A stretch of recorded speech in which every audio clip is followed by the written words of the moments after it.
I fear that we're seeing an end to the quality of television that you and I should be able to take for granted. We are seeing a dumbing down of television. I think we're living in dangerous times. The horror genre is in decline. Reading is in decline. Literacy, numeracy, the 3 L's are all in decline. I've been reading I bet you have. I'll bet you have. And also, welcome to the Fluffenhammer. Every man lives, not every man truly dies.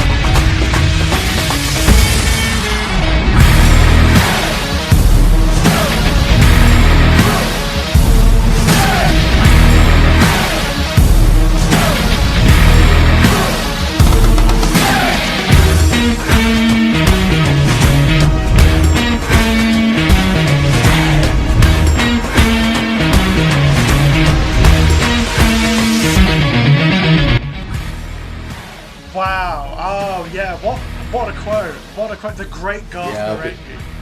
The great Garth Marenghi. I mean, like all of us in the horror genre. I've been reading Terror Tome, and it is fucking work of genius. Yeah, well, it's bound to be, isn't it? It's by the man himself. It's by Garth Marenghi. Man, what was the quote? I know many authors who use subtext, and they're all cowards. And they're all cowards. Yeah. Utterly brilliant, honestly.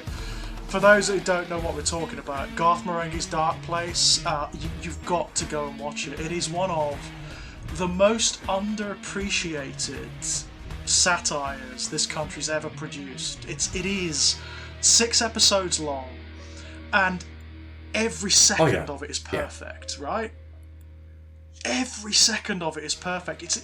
It's this satire of like genre television from the 1980s, right? And of the horror genre in terms of literature. It's just brilliant. It's so funny. It's so perfect. It's hard to express how good it is, right? It really is. I mean, so when I decided that the cold open for this episode was going to be a Garth Marenghi, I went, right, how many Garth Marenghi quotes can I think of?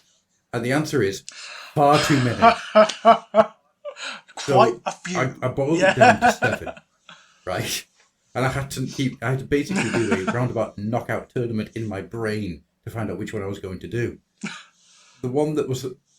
I can't do everything. I'm not Jesus Christ. I've come to accept that now. The one that came in second is, my books are all essentially about what ifs. In Black Fang, I asked, what if a rat could drive a bus? What if its rat brethren took over and ate Parliament?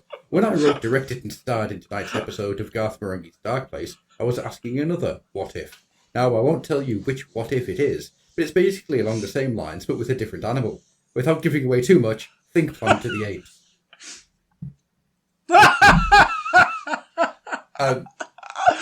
It is stunning. I mean, the writing is superb. And like, what got me about it was Matt Holness, who plays Garth Marenghi and is basically the mastermind behind this whole phenomenon. He is also a fan of horror. That's what's so great about it. He's so clearly a fan of horror because the references, like the visual references alone in Garth Marenghi, he's this odd mixture of different horror writers from the 80s. So he's James Herbert a little bit, he's Sean Hudson a little bit, he's Clive Barker a little bit. All of them together, all sort of mashed together. A lot of Dean Koontz, yes, there's a lot of Dean Koontz in there too. But it's sharp, but it's also affectionate. He knows enough of the genre and clearly loves enough of the genre that he's able to get it. I mean, have you seen this film, Possum? Amazing piece of work, right? I mean, so... The word I would use for it is so oppressive. Unpleasant. It is damp and oppressive and... dark, mildew-smelling, really unpleasant piece of work. When the main character walks into the house at the beginning of the film, the first thought that I had was, I can smell that house. I know exactly how that house smells. It's a grandparents' council estate house from 1984. It is... Yeah. It's textural, isn't it? There's something like textural about the horror of that film, and it is really beautiful. It's really well done. But he knows of what he speaks. That's the art of good satire, right? And he knows enough about it that those satires are just spot on. Every single time they are spot on. Yeah, it's a brilliant phenomenon, but it was so poorly marketed. Do you remember Well, I when it didn't first see it aired? until DVDs. That's the thing. Right. Well, I was lucky. I was just lucky because I was a student. I was like 21 maybe when it originally aired, and it was one of those things where I was drunk. As you are, it was almost redundant as a student. I'd come home from one of the gay nightclubs in Derby, and I was just sort of flicking through the television, and this thing came on. This thing that was ostensibly looked so shit. You wondered how it ever got like a broadcast, And then you kept watching and realised, oh, this is actually really clever. This is deliberately shit, right? It's poking fun at televisual conventions from the 1980s, yeah?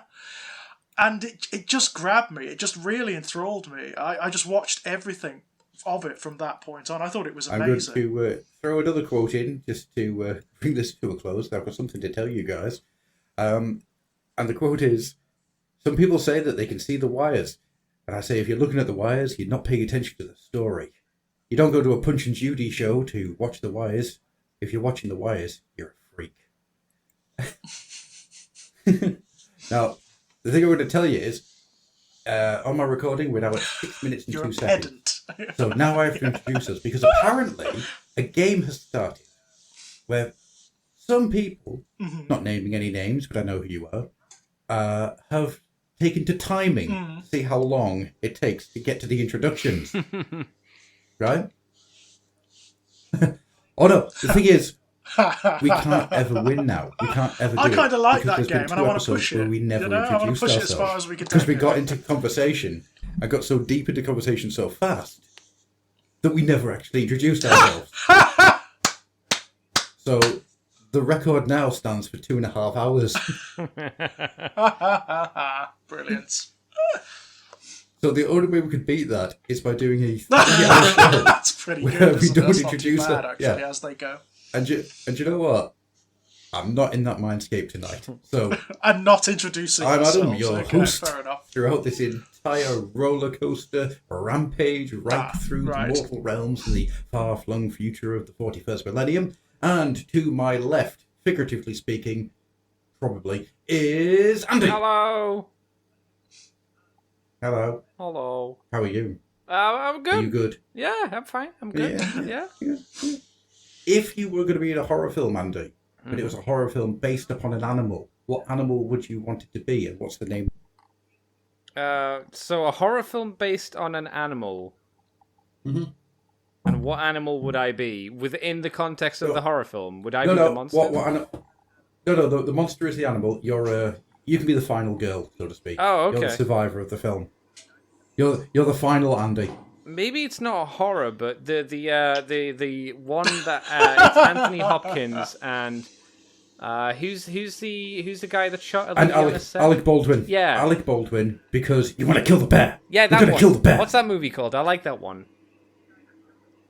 Oh my god, me and Abby watched it like every night. It's definitely for 3 not weeks. called Me and Abby. That would be a very different. No, that would be very obscure, wouldn't it? That's an esoteric title. Though is. I would like to see you as Anthony Hopkins as her and Alec Baldwin trying to shoot you on a mountain. The only reason we kept watching it is because we became obsessed with gonna kill the bear. Stay with me now. We're gonna kill the bear. We're gonna fuck the bear. We're gonna fuck the bear up. We're gonna go around to the bear's house. Stamp its children's face. Go on. Gonna fuck up the bear. That's a fun film. It really is. It's great fun. I wouldn't say it's All right, good. so It's not like a good film, but it's a good, solid, No. stupid survival 90s actiony, thrillerish little Yeah. light source movie. just stinks of the 90s, Oh, it doesn't it? does. And It's it's like great. mid-level, not that challenging, Yeah. but fun. Yeah, it's something that you'd watch on ITV at 12 or Yes. 3 o'clock in the morning, and you'd be like, oh, I'm Yeah. happy with this. I don't regret my Yeah, decisions. it's fine. Yeah. Nah. So if I type in Anthony Hopkins fucks up a bear, you get The Edge That's from it. 1997. Yep, That's That's it, the it's The one. Edge. That's the Yep. one. Yeah, it's The Edge. And yeah. it's, of course, the most 90s title you could give it as well. The Edge. The Edge. The The Edge. Edge. Yeah, fucking hell, Jesus. Yeah. Oh, I prefer my title of Anthony Hopkins fucks up a bear. I like Abby a- and Me. I think that's a great Abby title and Me, for it. yeah. I think it's brilliant. I think you'll find Abby and Me is going to be my musical film about genocide. and it's going to just be being happy with chainsaws set to the musical stylings of a washboard falling down the stairs. Do you think Abby could do a rendition of the guy from No Country for Old Men, and you be the store owner, and she be the guy with the bull thing? So what, Javier Bardem's character? Yeah, exactly. And Abby could be asking you like, heads or tails? Call it. Call it. It's like that, but it's done as a show tune number. God. Heads or tails? Yeah. Da, da, da, da, da. Did I ever tell you? The very notion of trying to make No Country of Old Men into a musical, it would just be like a flat monotone, like this horrible sort of, dark electronic monotone, wouldn't it? Because it's such a disturbing film. I think you can make a Kraftwerk musical very, very easily. I suppose, no, it'd be more like My Life with the Thrill Kill Cult or The Jesus and Mary Chain. But both of those are going to be really obscure bands that nobody knows. So let's move on. Right, you've met Glenn, haven't you, Andy? Yes. My mate, Glenn. Yeah, right. So when me and Glenn shared a uni house together, I made it my life's ambition. This is during my days of, as George said earlier, a heavy student drinking. So I tried to make his life into a musical by just constantly singing everything that we did. It lasted 2 weeks, and he threatened to kill me. I was going to say, so you made his life hell. That sounds about right. Absolutely. Yeah. It was the tap dancing in the kitchen in the first thing in the morning that got him. Yeah, So, especially if you are a student and you've got a hangover. That's someone tap dancing when you come down the stairs is not what you want. There are lots No. of horror stories from people who've shared homes with you in the past, Grove. Christ alive. Rob's got a lot of horror stories. Rob does have a fair few horror Yeah. stories. I used to make his life hell with Miffy the Possessed Rabbit. And there was the roommate that we had before him, Dave. I'm not saying I made him move out, but he did move out. What I used to enjoy doing was putting cardboard boxes against his door, knocking on his door. When he opened it, running through them dressed as the Hulk. And things like that. Do you not think like anything your child does to you in the future now is just like the world rebalancing itself? Cosmic karma, Yeah. yes. No, because I'm fucking hilarious. Spider. Ah! What do you want? That was quite good. Spider. So, Joseph's now at the point where we can have full conversations and stuff. He turns 3 in January. Oh, wow. Yeah, Fucking so hell, he's getting there. Oh yeah, he loves Sentience, oh no. Formulating his own identity, this is where it begins. Yes, absolutely. He loves Grimlock and the Dinobots from the Transformers. Oh, awesome. He loves Skeletor from He-Man, but doesn't like He-Man. He's on the right side, yes, good. He likes Skeletor, Fishman, and Catman. So that's Merman and Beastman. I imagine. I thought that was Merman. I didn't know who Catman, because the Catman could be any number of characters, couldn't it? Let's be True, fair. true. Well, what else is he into? He likes Turtles. He likes the Teenage Mutant Ninja Turtles. Excellent. Which one? But he likes Series, I mean. the. I was going to say, do you mean like individual turtle? Because that would be No, Donatello. I mean sorry. like which series? Like the newest one, the previous one, the old one, He the 2000 one. we sat and watched the new film on Netflix. The new animated one. Yeah, it's cool. But I really enjoyed it. I think it's really really cool. good fun. It's got a lot going for it. I've never seen Rise, so I don't know what the rest of the series is like. He liked that. He likes the Heroes in the Half Shell shorts and stuff like that. So, yeah. But yeah, he woke me up at 4 o'clock in the morning, just by standing next to my bed and going, "Daddy, there's a spider." It's like, oh, yeah. oh good. And this morning he snuck in super quiet and just went, "Daddy!" right in my face. And I've never woke up so fast. I love it. So He's so even now he's trying to ruin your sleep patterns. Oh yeah. Okay. Oh yeah. I mean, last couple of nights has been good, but he's had norovirus. So God, I've been really? running on about Oh, poor kid. Fourth time this year. Right, it's been going around a lot, hasn't it? Well, the problem is, we are going to get to Warhammer soon. Yes, and I will introduce George in a minute, I promise. Yeah, I'm here, by the way, guys. Hello, how you doing? I'm Adam, this is Andy, and also George. Also George over here, yes. Lurking like a shade in the night. As I do. Yeah, but because he was born in 2020, that first year he didn't have anybody. He only saw us. Right. As a result, and a load of kids at the same at his age, there's no immunity to anything. Yes. So now he's started nursery. He's just getting Everything. hit by everything. Yeah, it's absolutely insane. And kids are of course, gross as 'cause well, so like they're throwing boogers in each other's faces. Yeah. Oh, yeah. God almighty. Yeah, All that but stuff. he gave me conjunctivitis, so that was fun. Oh my god. Well, to be fair, he did try and blind Abby once, so this is He your did, yeah, go. yeah. Yeah, she had to go to hospital because he scratched her eye. Yeah, but like very young babies do that. I've just had a new niece, and she does that. She's like, it's like I cannot see. Oh, no. I don't mean the eyelid. I mean the eye. Oh, the eye. So The it's eye. more like Yeah. that. Yeah. Yeah, right in the eyeball. Claws. Yeah. Yeah, right in the eye. She had to go and get like special drops and stuff, and have to sit with her eye closed all the time. I so desire it'd be- your eyes, mother. Give me your eyes. Yeah, we're now all introduced. We've talked a little bit about Andy, Andy the bear. Yeah. Oh God, the connotations. What? Connotations. Actually, I might go for a bear as well. I want the bear from Annihilation. The mutant Okay. bear. Oh, that's Yeah. a happy bear. Screaming bear. Yeah, the happy mutant bear that screams like a woman. That's ace. That's so scary. Do you know what that bear actually is, George? It's the remnants of the one that Nicolas Cage punched out. It came back with a vengeance. Right. Oh God, no! I want nothing Well, from a that complete- film, Andy. I want nothing from that film. That is a I heresy of a film. I disagree entirely. It's a Me heresy. me and my brother sat with that scene where he punches out the bear on constant it's good. like rewrite. Yeah. Just putting up new quotes into it. And it's one of those things where I wish we'd recorded it. My favourite one was, "Only you can stop forest fires. Wham! And I won't let you." Whatever. Oh, I mean, there's hubris, and then there's coming up with the idea of remaking The Wicker Man, right? yeah. And Well, no, that is like, you need a new term for that. There's coming up Hubris with the idea of doesn't really... It doesn't Trying- factor in, does it?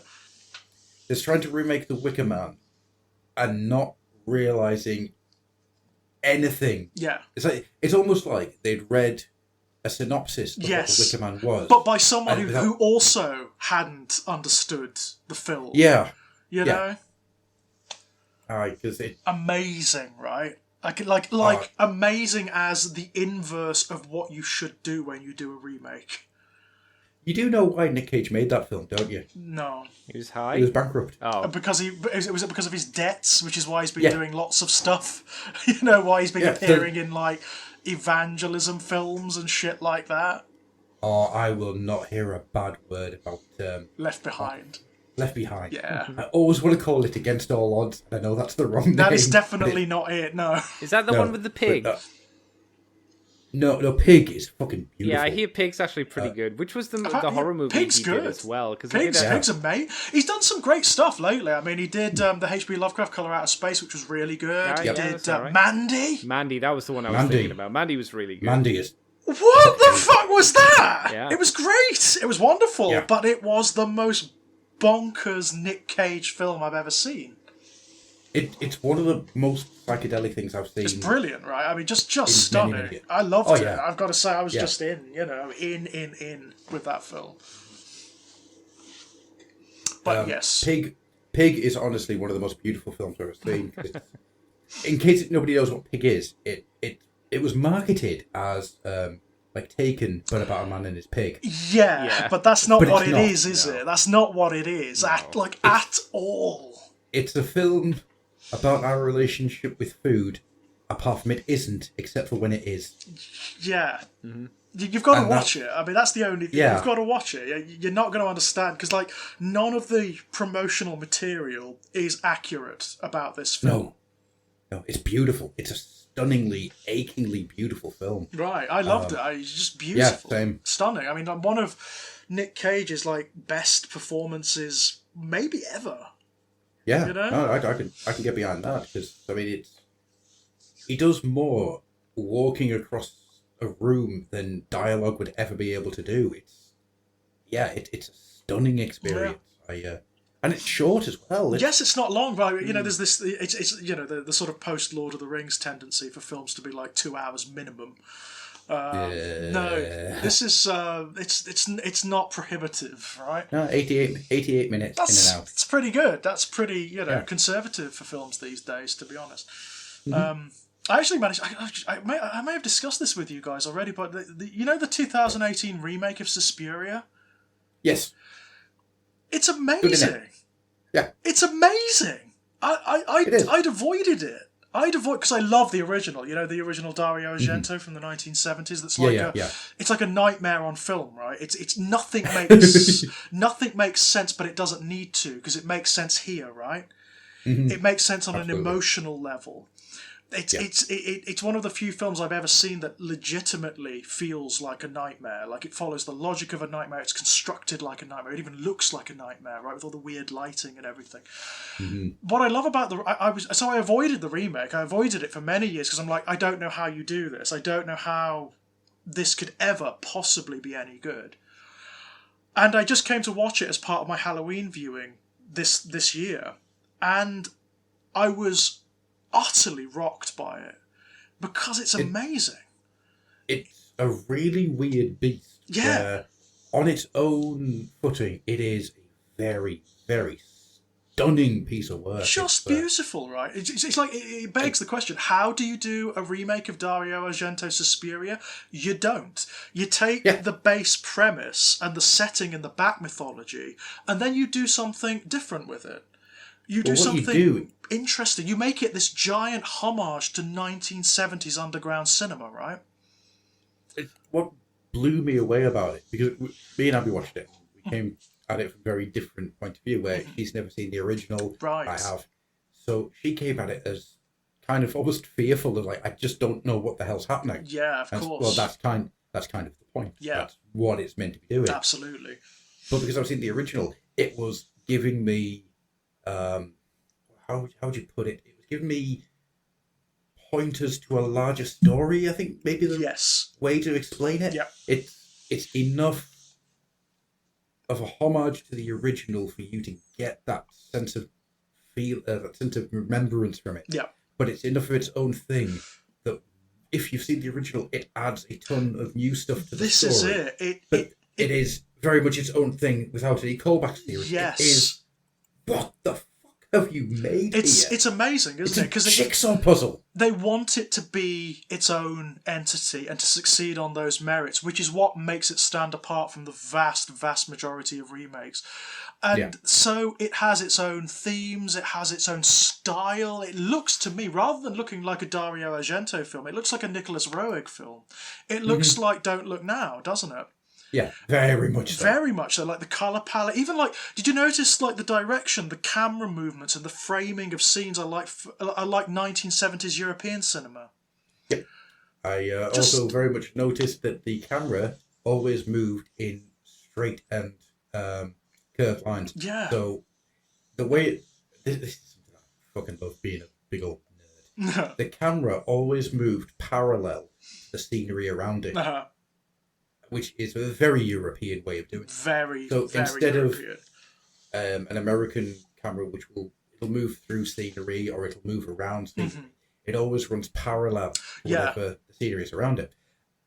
Because everything is that Art Deco sharp corners, it all does those weird... It makes the screen into like a piece of art, doesn't it? Like all of the factors, like the stuff in the foreground, the pillars, the architecture, the angles of walls become parts of a painting, like a mobile painting.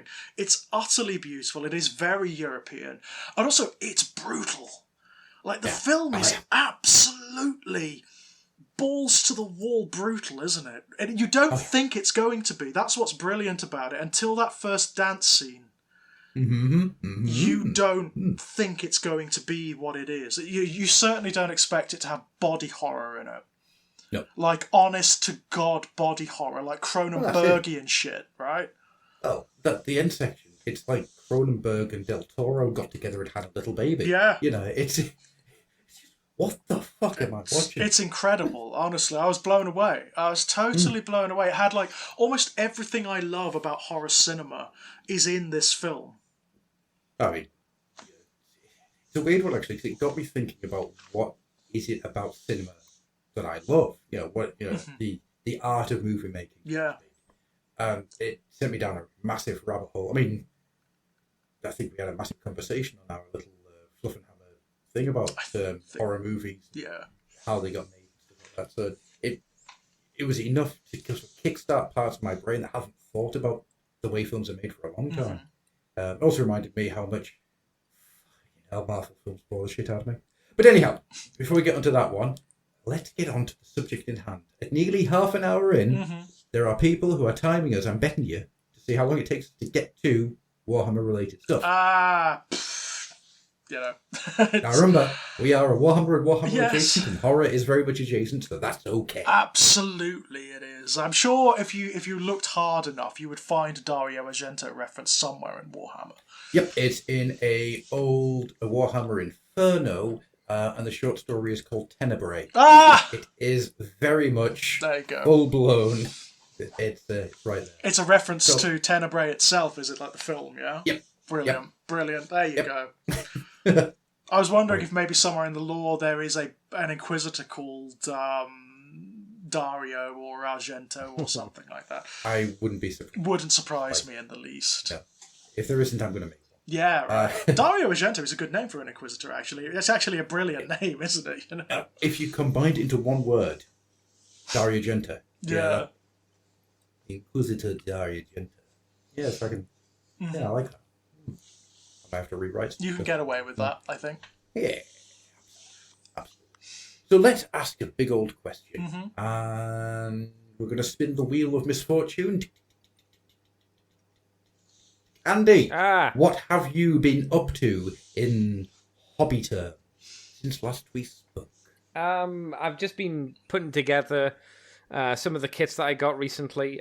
Put together some flayed ones. They're a hateful kit to put together, I would say.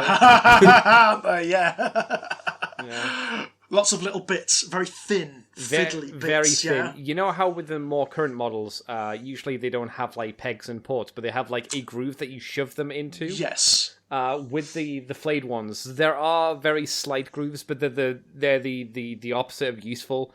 You kind of try and find, you fiddle the part around trying to find where the part clicks together, like where the edges line up. And there is nothing of that really for the flayed ones. It is a test to put them together. There's a lot of like you put the arms in, but the arms cross over the chest, and then you've got to slide the chest piece in underneath the arms as well. So it's not a fun kit to put together. They look really nice, but they're a pain in the ass to put together. Yeah, they're very skeletal as well, aren't they? So everything's very thin and fragile, right? Yeah, which it should be. They're Necrons, but I almost kind of wish, because they are built into fixed positions anyway, maybe it would have been better to just, since there's no customization to them, why not make them, only a few pieces? Yeah, like a lot of modern kits are, like a lot of present day kits are. You get Plague Marines and whatnot, and they're like 3 pieces. Yeah, because it's not like the Warriors are that complex of a kit, but right, and they only go in one pose. These flayed ones only really go in one pose, so I don't know. It was weird. It could do with simplifying a little bit. Yeah? I think so. It's complex it's seemingly without the need to be complex. It just is. Yes. Maybe there's a reason for it. Maybe the pieces are so thin that it's better to break them up. I also think the kit's a bit of a rip technically as well. If you want to buy for full price, it's like £25, and you get 5 models in there. Ouch! It's a lot of money. It's a lot of money for 5 units that aren't very big. They're not like what I would I imagine Chosen will probably be 25 to 30, but they'll be bigger kits and they'll have bigger bases. They're bulky and they're absolutely. These guys are just on the standard size Necron base, and they're not like huge. It's weird. I don't understand, and I think the squad for flayed ones usually needs more than 5 in it as well. Yeah. Oh god. Absolutely. It's an assault unit. You need a 10-man unit at least. Yeah. For those guys. Otherwise, they're not going to do anything. That's £50. basically. Yeah. My God, that's a For lot 10 of money. for 10 models. It's like 10, Spindly models too, like Yeah. little models, not big, bulky Terminator models or anything like that. it's £10 a mini, basically. Yeah, they're also flayed ones. They're not gonna stand up to any dedicated assault unit, are they? No. It'd be like There is- it'd be like paying £25 for 10 zombies. Right. Like no, no. They're a disruption unit, technically. And even then, they're question, not much Andy. of one. The flayed ones, do they have many leftover parts when you've built them? No, Or none. does it use everything? Everything Oh, fuck's sake.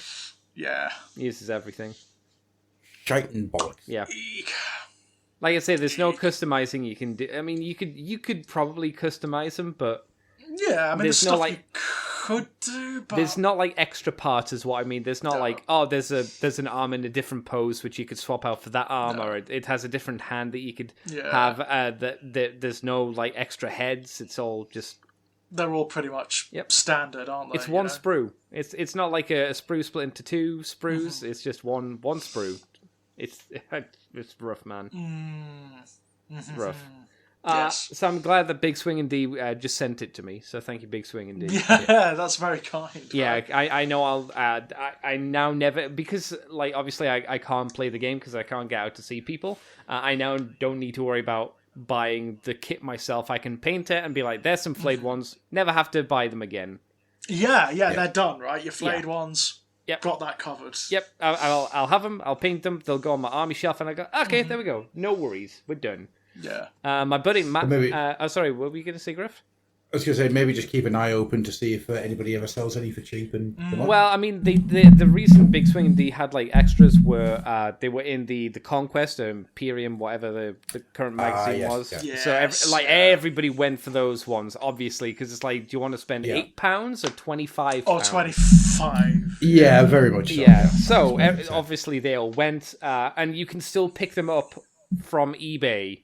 They're more expensive than £8, obviously, because people are upselling them, but they're still way cheaper to get that way, at least at the moment, than they are to get officially through GW.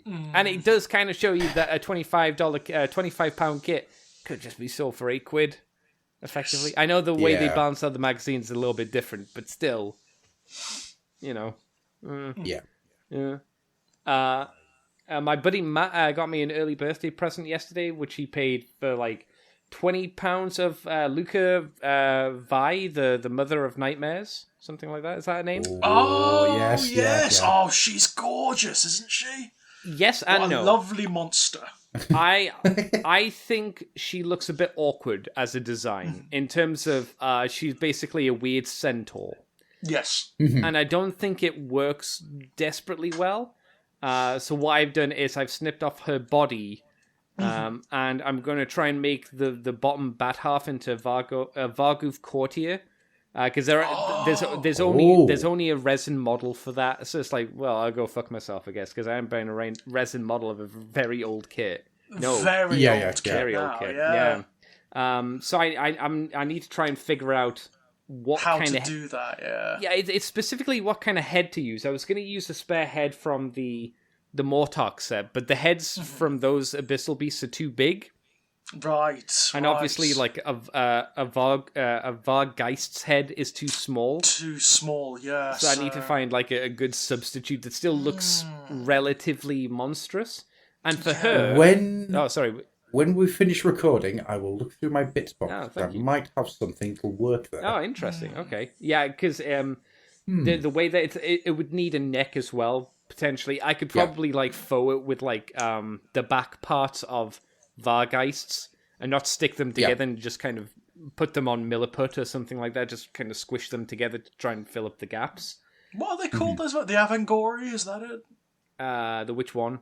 The big monstrous ones Oh, that she's the leader of. Oh yeah, Avangori. I think that's it, yeah. Avangori, that's Yeah, it, because you can either build her into her or an Avangori Lord. if that's how you say right, it. yes. Yeah. That's right. So what I'm going to do for her with her torso is I need to make her a waist, and then I want to use... Because I've got a box of Ossiarch Bone Reapers, and I'm probably just going to cut them all up and try and make them into bone legs like an amalgamation of like skeletal legs and limbs and whatnot. Right. Use like the shields as like ankle bones, stuff like that. Maybe use some of the skulls from the skull set as like bits to go around the knee as well. The thing is, I need milliput for them to stick on, for a basic shape to stick onto it. And then maybe like I might need a wire. I don't know if I need a wire just to hold it all together, but it probably wouldn't hurt. Have you worked with milliput before, Andy? Only for doing like rollers. So I just roll it. That's it. Because it's a different medium to like green stuff. Oh, okay. It feels more like clay. Oh, that's fine. Like I say, it's not like I'm going to be working detail on it. It's just going to be get a sausage shape that's the right thickness. And then just like then just get the bits of the Ossiarch bone reapers and just push them into the milliput and just kind of build up a shape around that. Yeah. It's not for anything like heavy detail sculpting. Yeah. That's outside my realms of talent. Yeah. What I would use for that, if I just find the correct one, is milliput superfine white. Okay, not just the standard milliput. No. The reason for that, do you have any green stuff? No, I've used it all. Ah, shame. If you mix one part of that with one part of the green stuff, you get a really, really good texture, and it's super solid. But I don't need the texture. No, not texture, but density is a better word for it. Okay. Just so it'll take weight. Oh, it makes it stable, better. does it? Okay. Yeah. Right. In that case, then I would probably go for maybe the silver grey actually. Hang on, let me just have a think. No, for what you're doing, actually, just go for the yellow grey. Is that the standard milliput? Yeah. Okay. Yeah. Red packaging, like the red. The word milliput's in red. Yeah. It's like £4 on Amazon for however much of it, and it's like, oh, okay, that's fine. Yeah, why not? Yeah. Yeah. So I'll like I say, I wanted to do that because I didn't like it's a beautiful like design and it's sculpted really well. It just looked kind of awkward. I've always thought it just looked slightly off. And I thought like I've seen like some good goes of her. Like they used one of they've used the legs from one of the Ideneth Deepkin. You know, the one with the big cloak. The big water cloak. Oh, yes, yeah. I think I saw someone... Eidolon. Yeah, I think I saw someone use their legs on her, and it came across quite well. But obviously, I'm not flush enough in cash to just randomly go out and buy extra kits just to be like, I just want its legs. That's quite an expensive kit as well. Yeah. I'm like, if I was Henry Cavill, I'd do it, but I'm not Henry Cavill. I don't have his cash. Well, actually, if you were Henry Cavill, you wouldn't. He's a Custodes player. Oh yeah, well, like an but he's got the money to expand if he wanted. Yeah, he could probably buy as many as he likes. Yeah. Probably, He could probably get like most of the. He could probably get a few Warlord Titans from Forge World. Easy. Probably could. Without issue. Yeah, if he fancied it. Yeah. But apart from that, that's been about it. It's just been building stuff because the weather is getting to that point where it's just not viable to spray, you know? No, of course. Too cold, too wet. It's only on a very... I could have done it today, but I just wasn't that way inclined. I was doing other stuff. I was building more of her, and I was looking through, like, chaos bits. I did, stick together 3 random Tyrannid legs. But then, because I was going to do like a tripod limb thing and have it kind of look spidery, but I'd need to create more of a... She was too low to the ground. The legs weren't lifting her up enough. So again, it kind of looked a little bit awkward visually. Yeah. So I was like, oh, well, I can't really do that. I had some Chaos Engine legs of some description. I was like, they were too big and they were too stumpy as well, so they wouldn't work. I was like, oh, okay. Yeah. The way I keep thinking about her is removing the lower half and replacing it with a spider. Yeah, I've seen that done before. Yeah, like if I had a spare Arachnarok, easy. Just knocking about, right? Yeah, exactly. It's another big one. It's another big one. Yeah, that one's an even more expensive kit. That's like more in the 80s, £80 range. That's one of like the really massive kits. Yeah. So I have an Arachnarok I'm not using. Why? You should be using that. Didn't you? I remember you did one for your brother. No, but he did one for me. Oh, that's the one. Okay. Yeah, so he painted up an Ragnarok for me, but it doesn't have any grots on it, and it ended up not being worth taking with the Iron Jaws. Oh. And I never actually got round to making a full squig, a full Night Goblin army. Oh. Not Night Goblin. That's sad. Moon Clan. Yeah. It was a good spider too. He did a good job on it. It's beautiful, Yeah. beautiful mini. Like, so it's currently on the shelf, just staring at me right now. The most depressing thing about it was it didn't have any grots on it or goblins. No, that was the saddest. There's thing. no grots. It was naked. Yeah, I kept meaning to like build a howdah for it and put grots on it, like the Moon Clan stuff. But then I keep looking at the Moon Clan troop builder box, going, I hate you. You're very old. You're very old. I just you don't even look as good as the older boxes that you used to be able to get. To be fair, they're better than clan rats, I guess. So Don't make my heart hurt. you know, there's. Did you see the Christmas set for the Skaven? I saw that and I was like, so it's all the old stuff. It's nothing. Is new. it? I haven't seen it yet. Is that what it is? It really is. Yeah. Oh, It's just dear like me. there's like a load of Skaven clan rats or something like that, and then the bell is the centerpiece. I don't think did they have any storm vermin in there? Yeah, there was Storm Vermin in there. Sorry, storm Wow. storm Not fiends. Storm Fiends. Yeah. Storm Fiends. Yeah. That's their Wow. newest kit in there, and it's like, okay, well, Ooh. sorry, Skaven. Yeah. Yeah. Yeah, this my God, the Skaven. It's why I don't have a Skaven army. There's no point. Because that army the miniatures need overhauls Desperately. Yeah. because I can't do it. I cannot do those clan rats. No. They look great in Warhammer Fantasy Battlestar regiments, Oh yeah. but in loose formation they look fucking awful. Yeah. Like really bad. They're just not There's designed no- for it, are they? They're not No. designed No, for there's- it, there's- so... There's no variation. It's just the same miniature again and again and again. You might as well go right the way back to Advanced Hero Quest and use the Skaven out of that. It would be like Yeah. having the Slaves to Darkness with the Slambo model, just the Slambo model. Just Yeah, the Slambo... yeah. Who is, I mean, really, the Slambo model is just the old Chaos Warrior archetype, yeah. right? Yeah, just yeah. that. Yeah. And that's it, you know? Bless. I still like that model, but yeah, you Me can't. too, it's cute, You but it can't is- have a skirmish game with that one model. No, definitely not. Definitely not. Yeah, sad. you're going up against pretty much any other army, and their basic troops are like really dynamic. And Yeah. Sorry, Oh, Skaven. Yeah. It's Sorry, a shame, City- isn't it? I guess all of their energy is going into Cities of Sigmar. I guess. But when Apparently, yeah. when I say all of their effort, I mean all of the effort that they're willing to put into AOS. Into AOS, yeah, Yeah. that's what Yeah, you're talking yeah. about, isn't it? It's yeah. not like, yeah. But I mean, Right. you know, what we're seeing from the Cities of Sigmar looks good, doesn't it? Yeah, I mean we saw It some does. torsos and shields and a leg, and they It look looks nice. good. Looks more they- dedicated than you would have ever expected from the Cities of Sigmar. Right? Yes. Yeah. Yeah, the Matt Messenger over on the Facebook. Where I was having a conversation with him earlier today about how he was worried that it meant that they were going to knock off the Dark Elves and the dwarves and all that type of part, all those kind of parts of the Cities of Sigmar. It's like, well, no, they're not. They're going to leave them there. They're just going to be these really old kits just sitting there going, hello. Yeah. Yeah. It's still us. But I would be surprised if you didn't see like a dwarf body or a dark elf body in the multi-part boxes. Yeah. It would make sense. It makes perfect We'll sense see. because, like, that's what the cities of the Mortal Realms are, right? Yeah, absolutely. I think box one or first release of real Cities of Sigmar will be phasing out, and then by the next release of Cities of Sigmar, they might be gone by that point.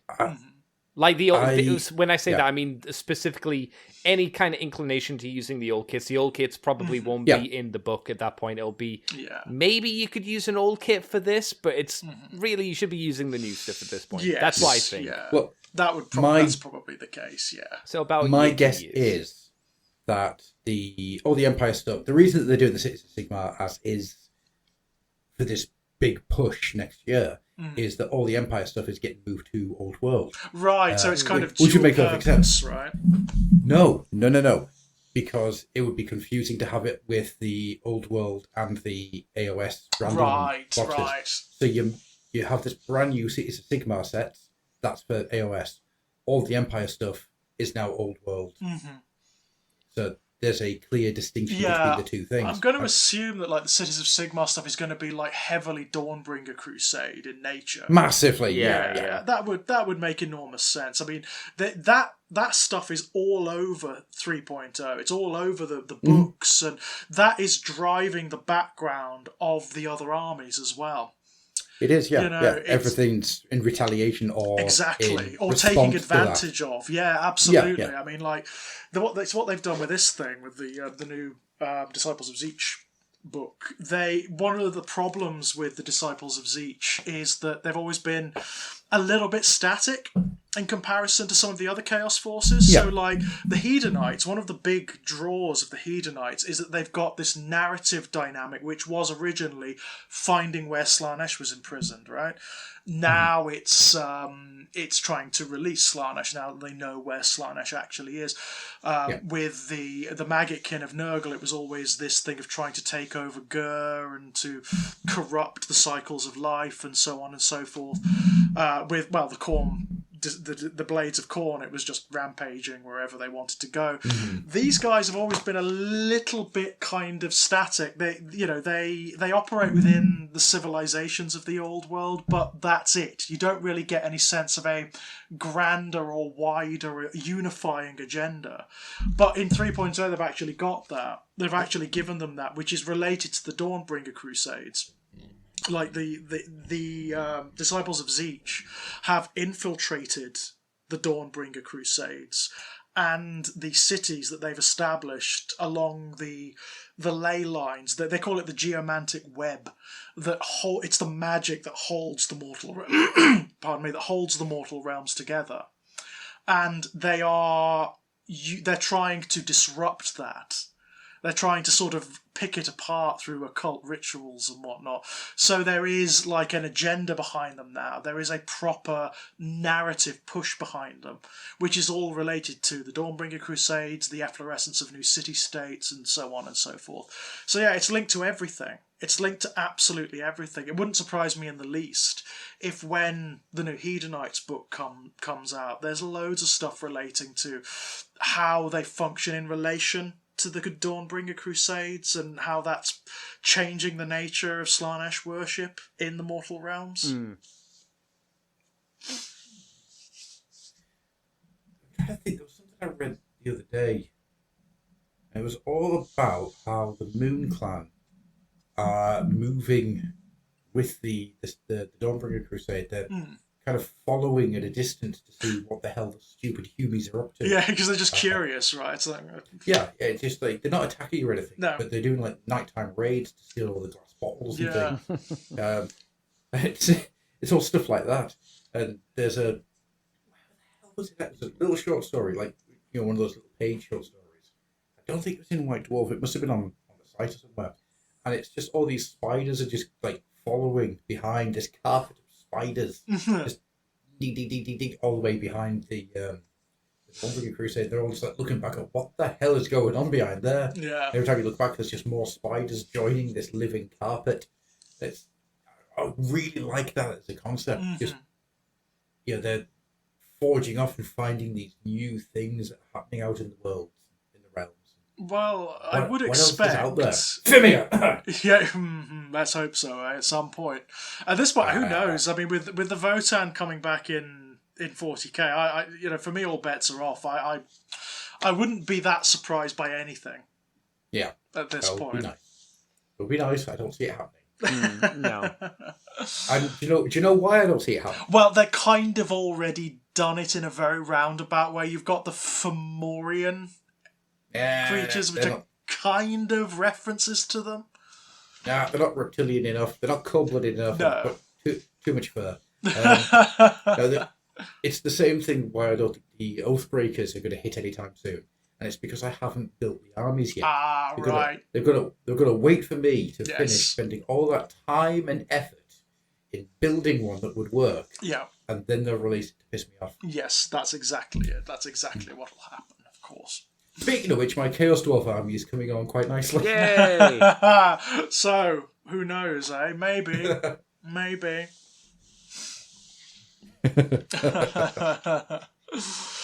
No, I have. So, George, Yeah. what have you been up to hobby-wise? I mean, despite having a really busy Halloween, I mean, horror writer Halloween is a busy period. I've actually managed to finish my Fabius Bile, which you probably can't see on this camera. I've just got to do his base, but the painting and everything is done. That is one of the best miniatures they've ever produced. Oh, it's gorgeous. Just hands down, it was so much fun to paint. Yeah. So much fun to paint. It was a little fiddly to put together because it's got lots of little wiry details on it, and it is quite fragile. I mean, I'm kind of like, it's got to be put somewhere safe, that has, or it's going to get broken, especially with a cat around the house. But yeah, he's beautiful. He's absolutely beautiful, and it's kind of, I'm kind of want to put together maybe an Agents of Bile, a Creations of Bile army now, simply because first of all, they're really good in the new Chaos Codex. I mean, like, they're one of the surprise hits. Actually, you would have thought that they are one of the appendix armies, right? So they don't get as much as the established legions, but what they get is fabulous. It's really, really good. Yeah, that was unintentional, by the way. They are a very good, straightforward army to use. Like, their legion trait is very, very good indeed. All of their relics are good. All of their custom stratagems are really good. But for me, it's the narrative stuff. I mean, the Agents of Bile, they experiment on themselves, like, surgically and genetically, and they alter themselves and one another endlessly. So the monsters that you can produce from this army in conversion terms are just limitless. Absolutely limitless. It's a bit like a Chaos Space Marine Homunculi army in a way. So I think that might be a route that I'm going down at some point. I've been doing a little bit of work on my old Thousand Suns. I've nearly got a full unit of my Rubrique done now, my ghostly Rubrique. Oh, very nice. When they're lovely. I've just started putting together again. I've had parts of them done for a while, and I just left them for ages because I've been too busy. But the Scarab Occult Terminators, I've got a small unit of them. I've got a unit of 5 of them, and they just need a few bits and pieces moulding on them. The eyes with the green stuff that characterise my army. Yeah. They need a bit of that doing to them, but they'll be done soon. Because, I mean, my God, you can't, a Thousand Suns army without them. You really want them. Believe me, you want a good solid unit. Yeah. Well, they're amazing. They are arguably some of the best Terminators in the game. They're just so good at what they do. That's why I say the Christmas set for the Thousand Suns is a little bit disappointing. Why doesn't it have Terminators in it? I don't know. It's got 2 units of Rubric which aren't in the Combat Patrol. The Combat Patrol should have Rubric, and for the Christmas set, it should probably have Terminators. Yeah, I mean, don't get me wrong, the Rubric are great. They are a very good, solid troop choice for the first time ever, by the way. But you want those Scarab Occult Terminators. Have you seen the battle reports with those guys? What they do for that army? I've seen them hose down Titans before.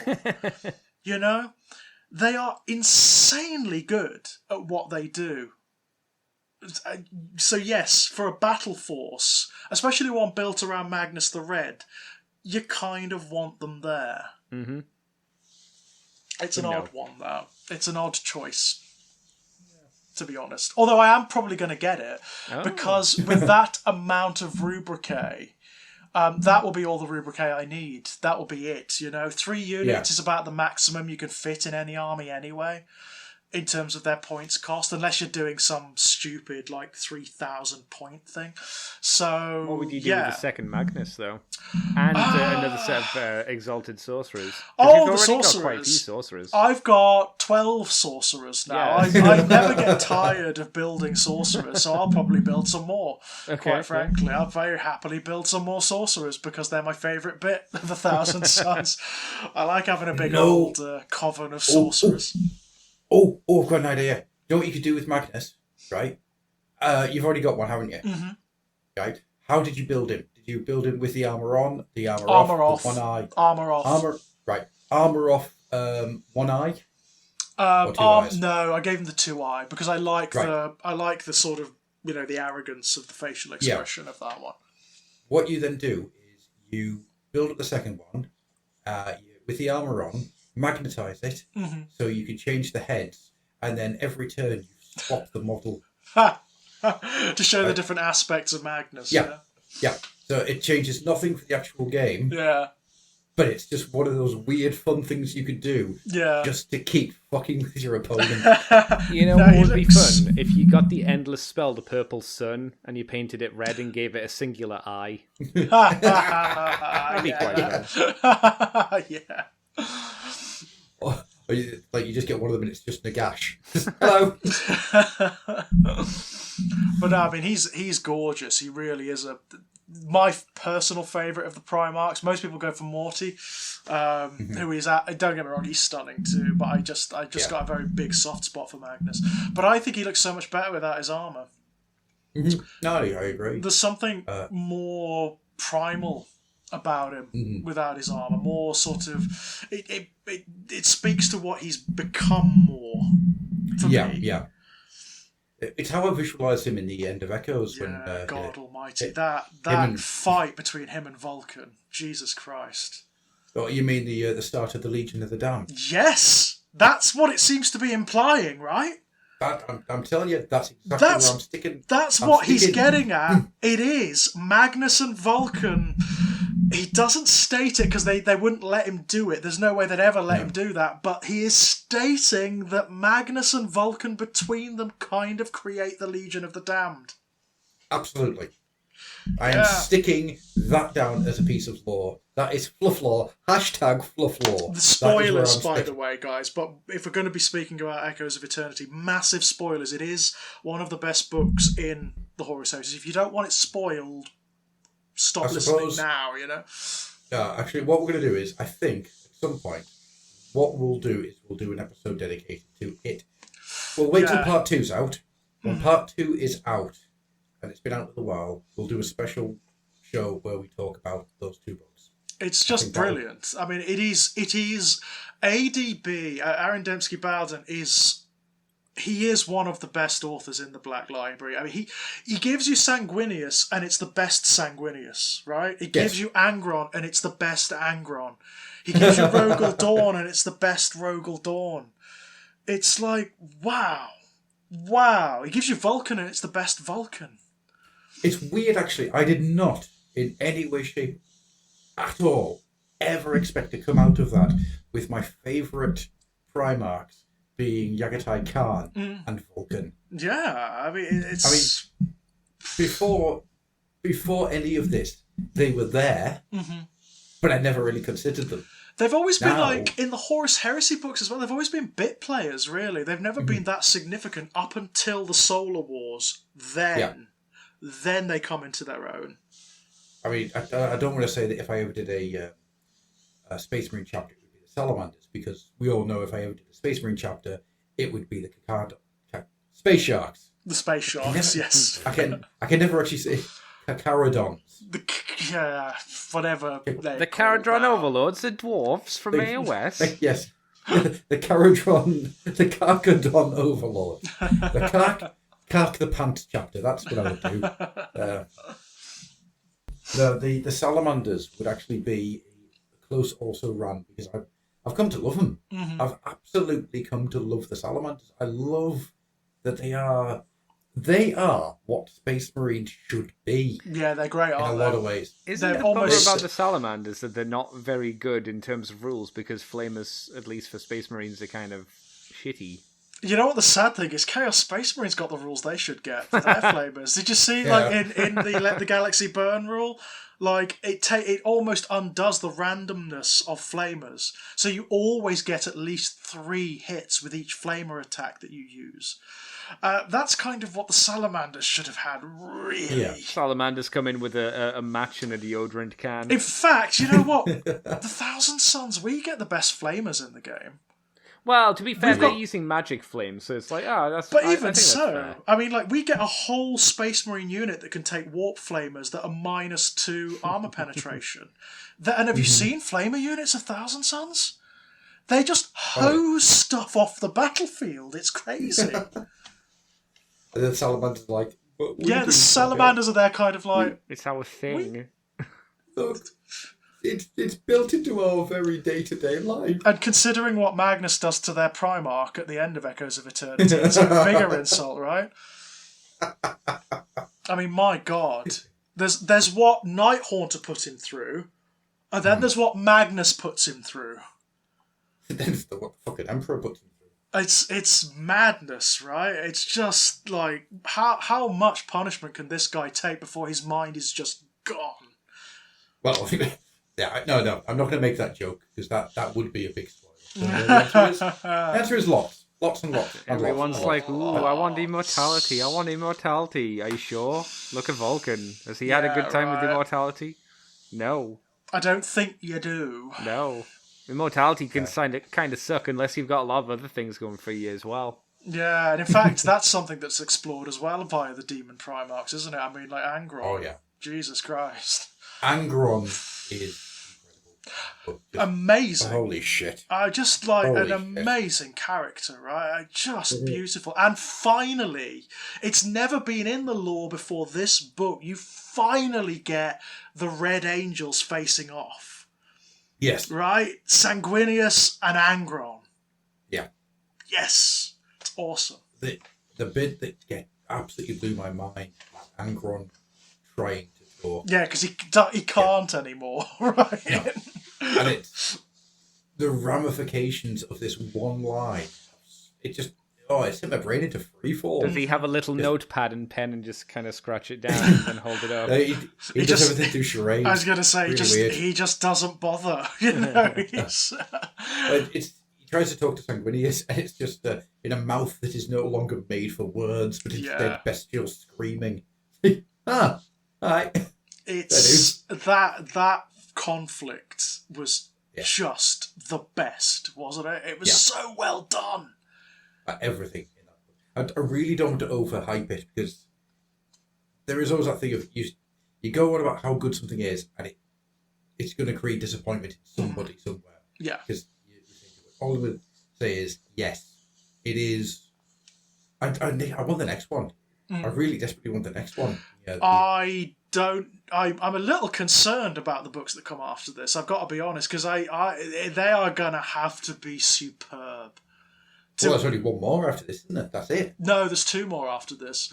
Is there? Yeah, Echoes of Eternity, and then there's the two novels that make up The End and the Death. Oh, that's right. Yes, you are correct. So, I mean, it is they're going to be done by Dan Abner, and he was the father of the Horus Heresy books. So he's a good writer too. So. He's a very good writer indeed. So let's see.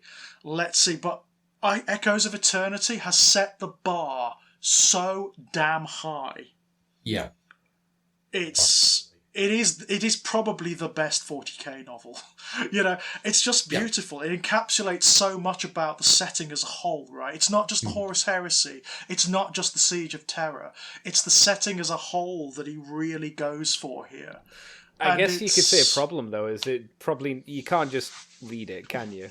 You can't just pick it up and you can't just give it to someone who's never read 40k and just go, here you go. Actually, you can with this one. I think you could. I think you could with this one. You could with this one simply because he provides so much. The way he's written it is that it's designed to give you flavor. It's designed to show you what the setting is. So if you wanted to give someone an idea of what the 40k universe is like and its theme and its tone, this is it. This is fantastic. It sounded like both of us gonna disagree. Narratively speaking, you probably need to know a little bit more about the setting. You need to know a little bit more about the events leading up to this. But he gives you enough that each of the little vignettes that make up this story, because there are lots of subplots all running throughout this one from different perspectives, it gives you enough that you can sort of infer what's going on. The only things that would probably be difficult to apprehend are stuff like the obscure stuff in the webway with Magnus might be difficult to work out, like what he's doing or why he's there. The stuff with Vulcan would be difficult. But the stuff with Sanguinius and Angron, no, you can sort of get it by inference. I think that the reason I'm saying no is that you miss so much of the weight. Yeah, that's definitely part of it. So to go back to it, because the Bane of the Blood Angels is such an amazing sequence. If you just came to that, Mm-hmm. it would be like you open up a book and the first line being Samus walks among you, Yeah. and you, what? Mm-hmm. I haven't got a clue because you don't have the weight in the history. Yeah. There is, you do get told what he is, Yes. what the Bane is, but without the weight and the knowledge of what's come before, it just becomes a really cool fight. Yeah, you need to understand because it does tell you what it is. Like the Bane itself kind of considers it, doesn't it, in its own weird psyche. Yeah, it cuts back and forth to sitting in front of Korn's throne and going, "Oh fuck no!" Oh, that's another thing, isn't it? You actually get like an insight into the politics of Korn's realm. Yeah, which is really cool. Which is really cool. Nor did I. I just never thought you'd actually get an insight into like the politics of how the Korn 8 demons operate. I love the way the Bane describes the way Korn does it. Isn't even angry with him. He's just disappointed. Just kicks him back down the ladder again. Yeah, he doesn't even shout at him, right? No. He just looks away from him.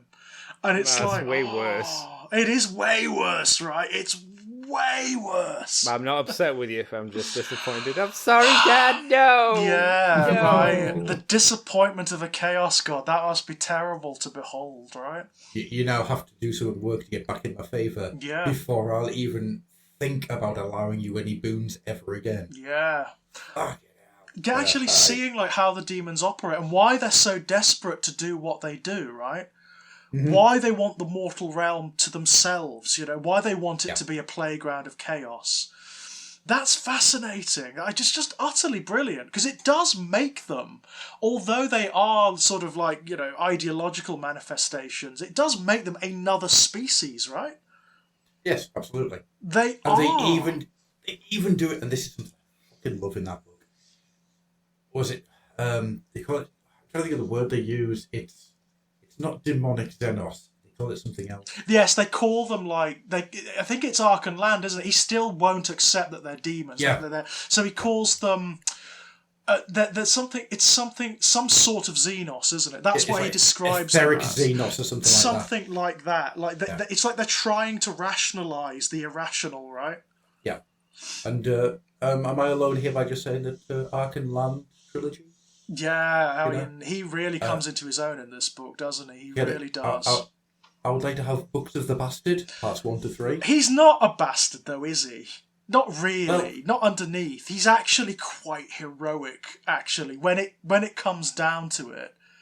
All right, then. I'll rephrase it to the Book of the Grump. Yeah. He's one of those characters who is, like, aesthetically grumpy. Like, superficially wants people to believe he's a bastard, when actually he's not at all. I mean, he did make a little monkey. He did, and he was, The moment that fucking monkey turned up, I was so happy. Yeah. I was so happy that Arkhan Land had the monkey from Rogue Trader. Yeah, right. That's brilliant. My God. Utterly brilliant. And he gets to do a lot in this book as well. I mean, there's a lot. Actually, yes! The monkey does so much. The monkey is bizarrely, the monkey is a turning point in Arkhan's story. So, yeah, it's weird. Out of interest, Andy, do you know about Arkhan Land's monkey? No, I don't know anything about it at all. I've only heard you guys talk about Arkhan Land, and I'm not like completely listening because it has no context for me, and I'll get to it eventually. Yeah. Okay, just to try to explain this, nothing to do with the book Echoes of Returning It All, right? Mm. So Arkhan Land actually turned up in Rogue Trader, kind of, in a roundabout way. He's been around since the beginning. So the Land Raider wasn't originally named after him. There's a bit of jiggery-pokery, so it's Land Raider, Land Speeder, right? Yeah. The picture of Arkhan Land has him with a little cybernetic monkey, like a little, what do you call them? The really small ones. Like a capuchin monkey, yeah. Capuchin, yeah, right. So in the book, he actually has it, but nobody knows what a monkey is anymore. Yeah, nobody. They're all extinct. Right, nobody has any context for what a monkey is anymore. There's been no wildlife on Terra for millions of ages, years. you know. So this monkey, he's managed to make just basically using guesswork. And nobody knows what a monkey sounds like, so it just screams binaric at people. Yeah. So you've got this tiny little cybernetic monkey that's part organic, part Admech style technology, and it just opens its mouth and just weird shrieks of digital sound come out of it, and then it scampers away and eats nuts. It's fucking beautiful. I love that monkey. It's just a brilliant detail, isn't it? It's just a great concept, but actually becomes really significant in this book. It's very odd. I'm going to take back my earlier comment. I want the trilogy of Arkhan Lance Monkey. And there's the name of the show. Wow. Arkhan Lance Monkey. I just don't know what the next books are gonna be after this. The next book is going to be they all get on the on Horace's ship and the monkey wins. Have you seen, Adam, that people are trying to work out who the characters are going to be who are teleported to the vengeful spirit with the Emperor? Yeah. Because clearly it's not just going to be the nameless Space Marines and Custodians that it is in the original, right? Probably not. Now, the interesting thing is that everything that they have done in the Siege of Terror books, it harkens back to that original short story by Bill King. It does. And the original 12-page treatment that Bill King wrote. Yeah.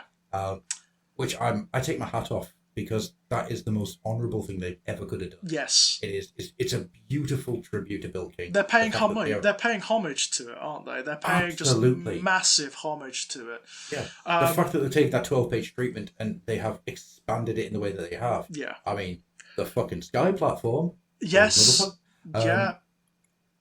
So my guess is Loken. Pierce. Loken is going to be amongst them. Garrow. Yeah, Garrow. Constantine Valdor is going to be one of them, the Custodes Lord. Yeah. Sanguinius, obviously, and he's going to have a bodyguard of Blood Angels as well. So it's obviously going to be the named Blood Angels from this book, right? And that's not going to go the way that we think it's going to. No, it's not, is it? It's I'm so that not. money down. No, absolutely not. It's not the going Emperor to kills be. Sanguinius. There's something. Theory. There is something weird going on here. With regards to Sanguinius, there is something strange. I don't know what it is, but... May I present my theory? Are you ready for this? Mm-hmm. Okay. If you say the monkey kills him, I'm going to chuck something at the screen. That'd be good. No, the monkey bursts out of Sanguinius like a chest burster and eats Horace's face. Sanguinius, as a measure, ate the monkey to regurgitate it at him later. We know that the Chaos Powers wanted Sanguinius first. Yes, they did. What if Horace dies before Sanguinius, and Sanguinius becomes the thing that kills the Emperor? Wow, that would be interesting, wouldn't it? That's my theory. That would be fascinating. That would be fascinating. If Sanguinius we're going to be careful here, because there is stuff. I'm going to do my best to walk a tightrope. Yeah. We know from stuff that's happened in the Siege of Terror that Sanguinius knows things, and my guess is that what he's been presented with isn't the truth. It's a way to get him into position. Right, interesting. That would be my guess. That's my theory. Horace will die before the Emperor does, and Sanguinius becomes the vessel. And that's how the Emperor dies, because it's easier to kill Horace than it would be to kill Sanguinius.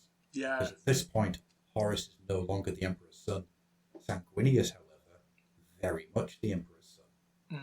Interesting. And it'll all be down to the fact that Sanguinius had Imperium Secundus. Yeah, I mean I don't know what it is, but it feels like they're planning something, doesn't it? A twist of some description, a new take on what is understood and what is established. I don't know quite what shape that will take, myself. I'm thinking, because in the original short story, what prompts the Emperor to kill Horus is that there is a loyalist space marine that bursts in on them, and Horus just flays him with a look, right? Just reduces him to atoms, and that's what prompts the Emperor to ultimately kill Horus. Yeah, because he sees there's no humanity left in him. There's nothing left in him. I think that space marine is going to be Loken. I think it's going to be right.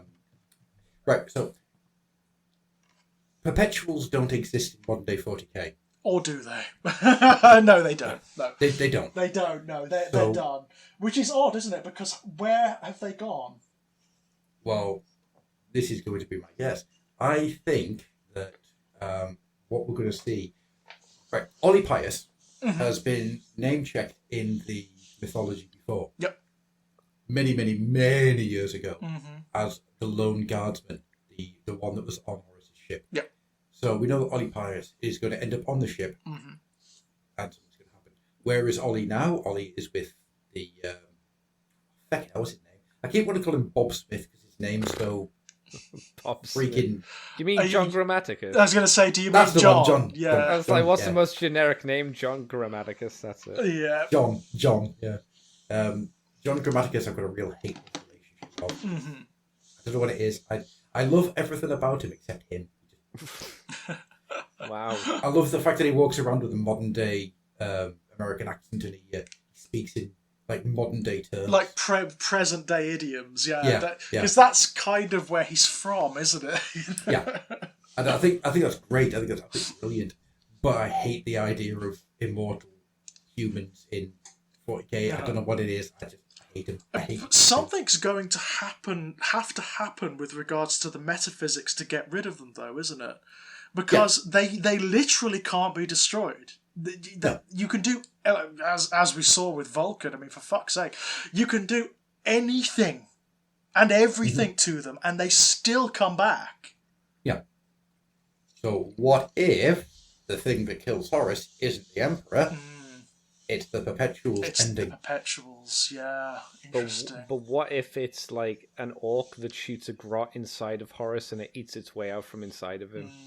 My favourite thing in the world is the moment where Horus is about to deliver the death strike on the Emperor. This big, meaty green hand grabs hold of him and goes, "Oi, where's Yarrick?" My guesses with regards to the Perpetuals is they are going to be what saves the Emperor's life, ultimately. Willingly or otherwise, they're going to give their perpetuity to the Emperor. They're going to be the first ones who are sacrificed, to the Golden Throne, effectively. Yeah. Either willingly or otherwise. That's what's it's a going mirror to be of the shaman sacrifice that birthed him. Yeah. Yes, because that's where they're going, isn't it? I mean, they're all gathered together. They're all heading towards the heart of the Imperial Palace. It makes sense that is what's going to happen. Yeah. Whether they do it willingly or not, I don't know, because they don't like the Emperor, do they? John certainly doesn't. Isn't the Emperor, yeah. All the Perpetuals. Yeah, it's a perpetual of some description. Well, the Perpetuals all die and give birth to whatever's on the Golden Throne. How solid do you think they're going to answer that, or do you think they're going to leave it ambiguous? Don't know. Because they might just leave it ambiguous so you can speculate. Yeah. I think that's probably the case. It will probably make it as ambiguous as it can, so you can speculate. I mean, it doesn't. I mean, in the present day 40k, it doesn't even matter because what's coalescing on the Golden Throne is a new god, obviously in the shape of the Emperor, based on all that's where the belief. Exactly, it's where all the belief is and whatnot. So that's what's occurring at the moment. But I think it would matter because if it is the Emperor that's dead on the throne and being then coalesced into a new god, I think that's something different from like the Perpetuals being the ones on the throne and then forming this new god. Yeah, I think the problem, what matters is the belief. And the belief is all around this image of the great Golden Emperor. According to, I mean, it may be a lie, but according to the Eldari who are informing Robert A. Gilliman at the moment. Trustworthy Eldar. Yes, trustworthy Eldar, obviously. But that's what's happening. It's a god in the shape of the Emperor. It's not the Emperor. It's what's derived from him. So the man himself doesn't even matter anymore. he may not even be alive anymore. That just does not matter. What matters is the universe scale of belief that's accrued around him. And the shape that people believe in is the great golden sort of angelic emperor. So that's what will be born. It will be some mythic figure of light and angelicism. Still completely evil, it would just be a different type of evil to the Chaos powers. I have a second theory as well, by the way. Sanguinius is the one on the Golden Throne. That's my second theory. That Sanguinius is the one that they installed in the place of the Emperor. That'd be interesting. And it does beg the question then, of course, where is the Emperor? Which would be an interesting narrative thing, He's the Tom meme where he's like laughing maniacally as he's slowly closing the door, walking away. There's so much potential speculation, though, brought up by these books. There's so much that it could potentially... Like Malcador, for example. Malcador's a perpetual, right? Yep. He just keeps coming back regardless. So, again, like a really powerful psychic, second only to Magnus the Red, who is second only to the Emperor. Mm-hmm. There's even suggestions in some of the Solar Wars books that Malcador and the Emperor are not who they seem to be. That they may be, the Emperor may be a projection that Malcador is creating psychically, Because he's busy in the dungeon. Mm. It is weird, isn't it, how little of the Emperor we've had throughout the entirety of the Heresy. Well, there's only one... The bit that I came up to in Solar War is Malcador does visit the Emperor in this weird golden room, and the Emperor's in like woven robes and black. So doesn't that suggest that they're two separate entities at that point? Yeah, but what George is saying is that the Emperor that we see in various places is a projection, not the actual Emperor who's down in the dungeon. Grammaticus points that out as well in Legion. In fact, he explicitly states that he has seen what's underneath that illusion, the golden warrior, the slightly Native American looking golden warrior. That is not who the Emperor is. That's not what he looks like. That's a projection. It's a very good projection in that it has like solidity. It can manipulate things but that's not the reality. And he doesn't tell you what's underneath. He just says that it's horrific. It's Arkhan Land's monkey. But of course, at this point, the Emperor is ancient, right? Yep. He's been around for literally millions of years. So he's been around since pre-Babylonian times. Yeah. So it's highly likely that he's more like Malcador, this bent, shriveled old guy. I really like the idea that he's just like this reverse fetus. Yeah. That's what happens when you get so old. Oh God! So it's 2001: A Space Odyssey, right? It is just the space fetus. It's just one of the navigators.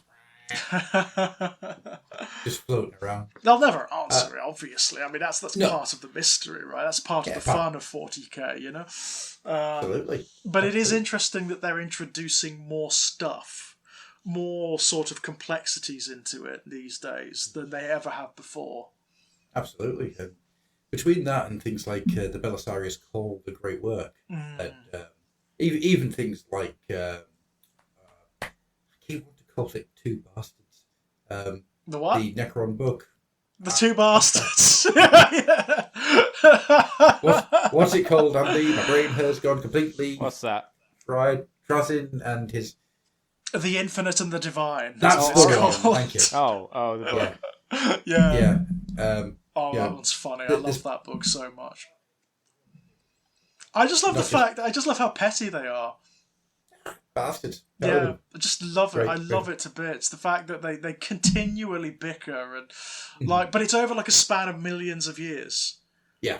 Oh, that's the best thing. That court scene where Trazyn is so petty that he's like, oh, I'll sue you, I will. Right, I'll do you for that. Get you. And it lasts for like what? Several decades, doesn't it? It's ridiculous. It lasts for 200 years. Yeah, 200 years. Yeah, it's ridiculous.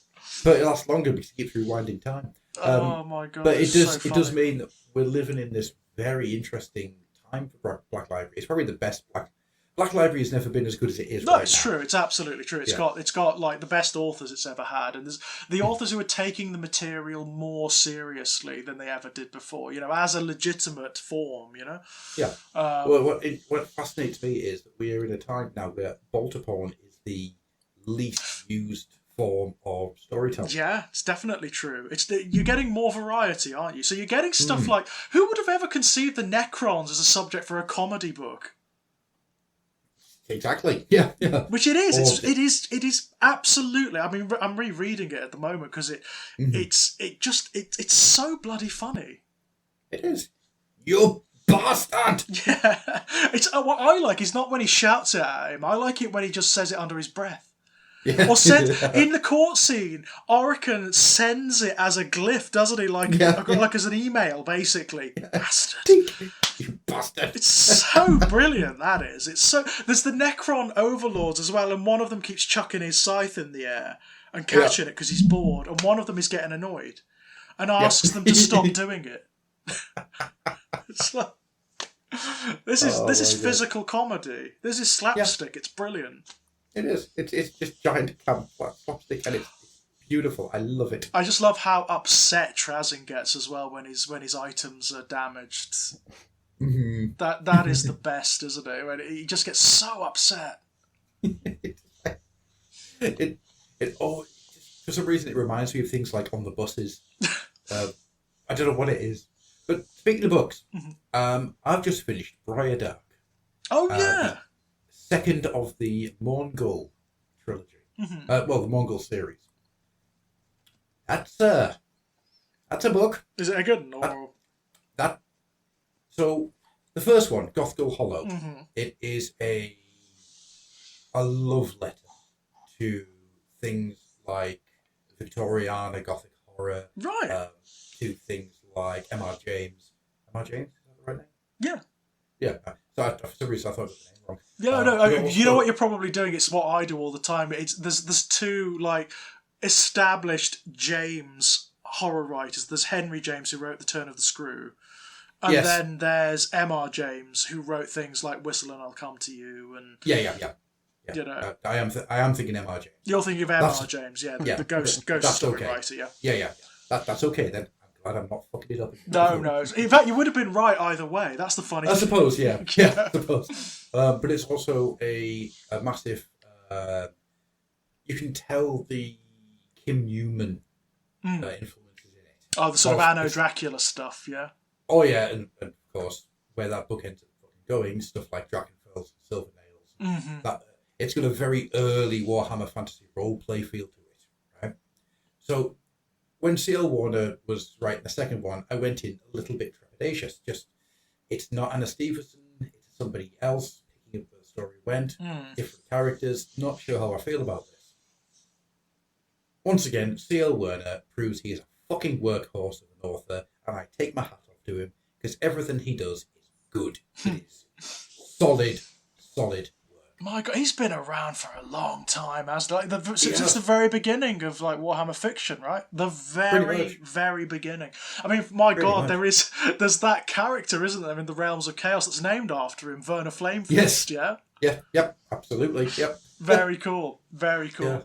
And it's a weird thing. I always come to him and think, oh yeah, C.L. Werner. And then I read it, it's like, God, the guy is just a workhorse. Yeah. Like, he just does such good work. He does. He's always been operating in these areas as well, hasn't he? Like the really sort of pulp, like genre fiction. That's where he's been at the whole time. You know. What he did with this is create a spectral body horror. Okay, interesting. An introspective horror. It's something more akin to like the Wolfman, you know, or the Hollow Man, the Invisible Man. Yeah, so it's more psychological, yeah. It is, yeah. He continues the wolf imagery from the first book. So the first book starts with people hunting a wolf. The second book starts with people hunting a wolf.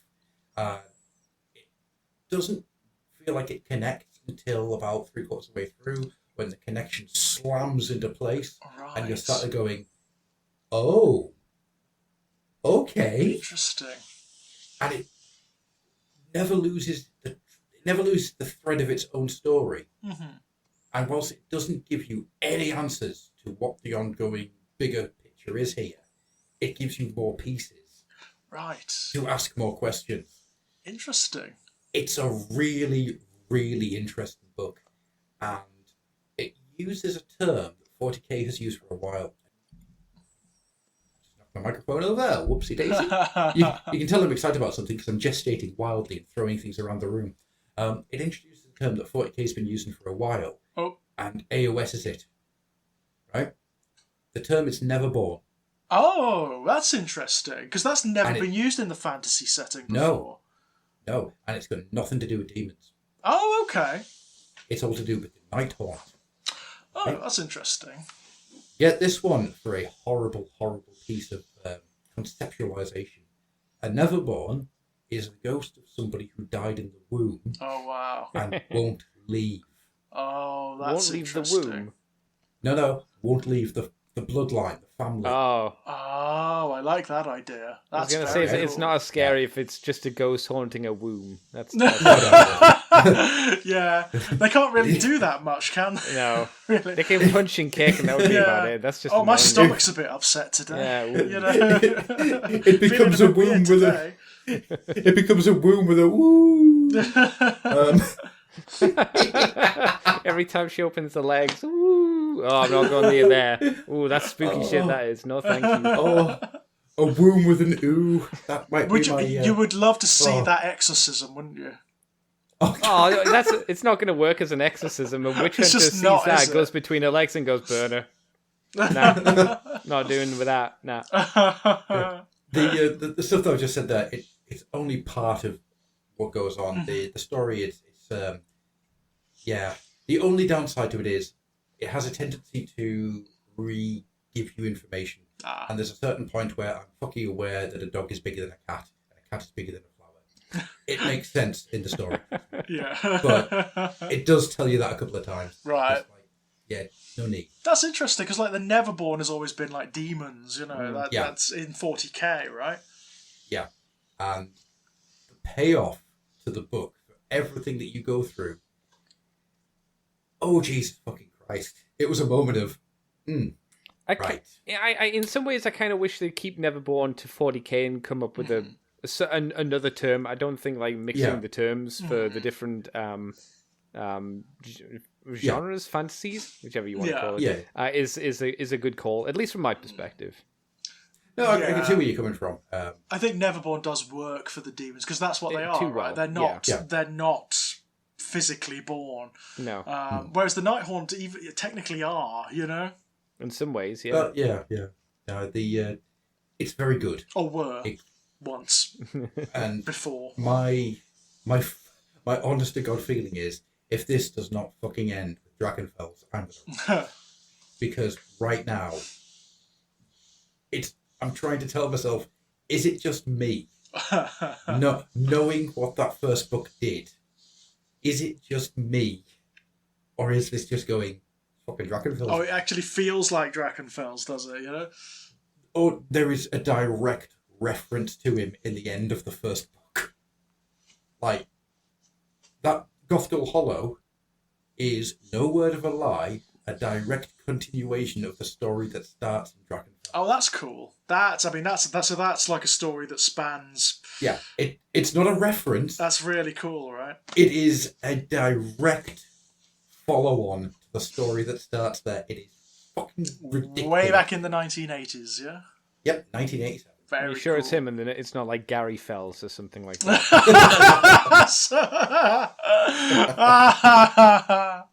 Love it. Well, of course, they probably wouldn't be able to use the name Drakenfels because he was back, wasn't he? He came back in the end times. Did Drakenfels come back in the end? I can't remember. He did. I honestly can't remember. It was the Nameless. Oh. Of course he was. Yes. Or was that a moment where the penny just dropped? Ah. Yes, he was. No, that was Drakenfels. You know, because Genevieve was there. Yeah, of course. And she took one look at the Nameless and ran like a bitch. Because fuck that, ain't doing that one again. Yeah. Interesting. Yeah, I'm enjoying this. It sits alongside the Vargantua stuff from Warhammer Crime as being probably the top-notch stuff that's coming out. I mean, I'm going through the Wrathbone Phoenix at the moment, and that's real good. It probably isn't the best of the Warhammer Crime stuff that we've had from the 40k stuff, but yeah, the idea of doing a proper heist movie as a 40k story, yeah, I'm in. Yeah, full blown. It's fun, right? I mean, the potential for science fiction shenanigans is just enormous, right? Yeah.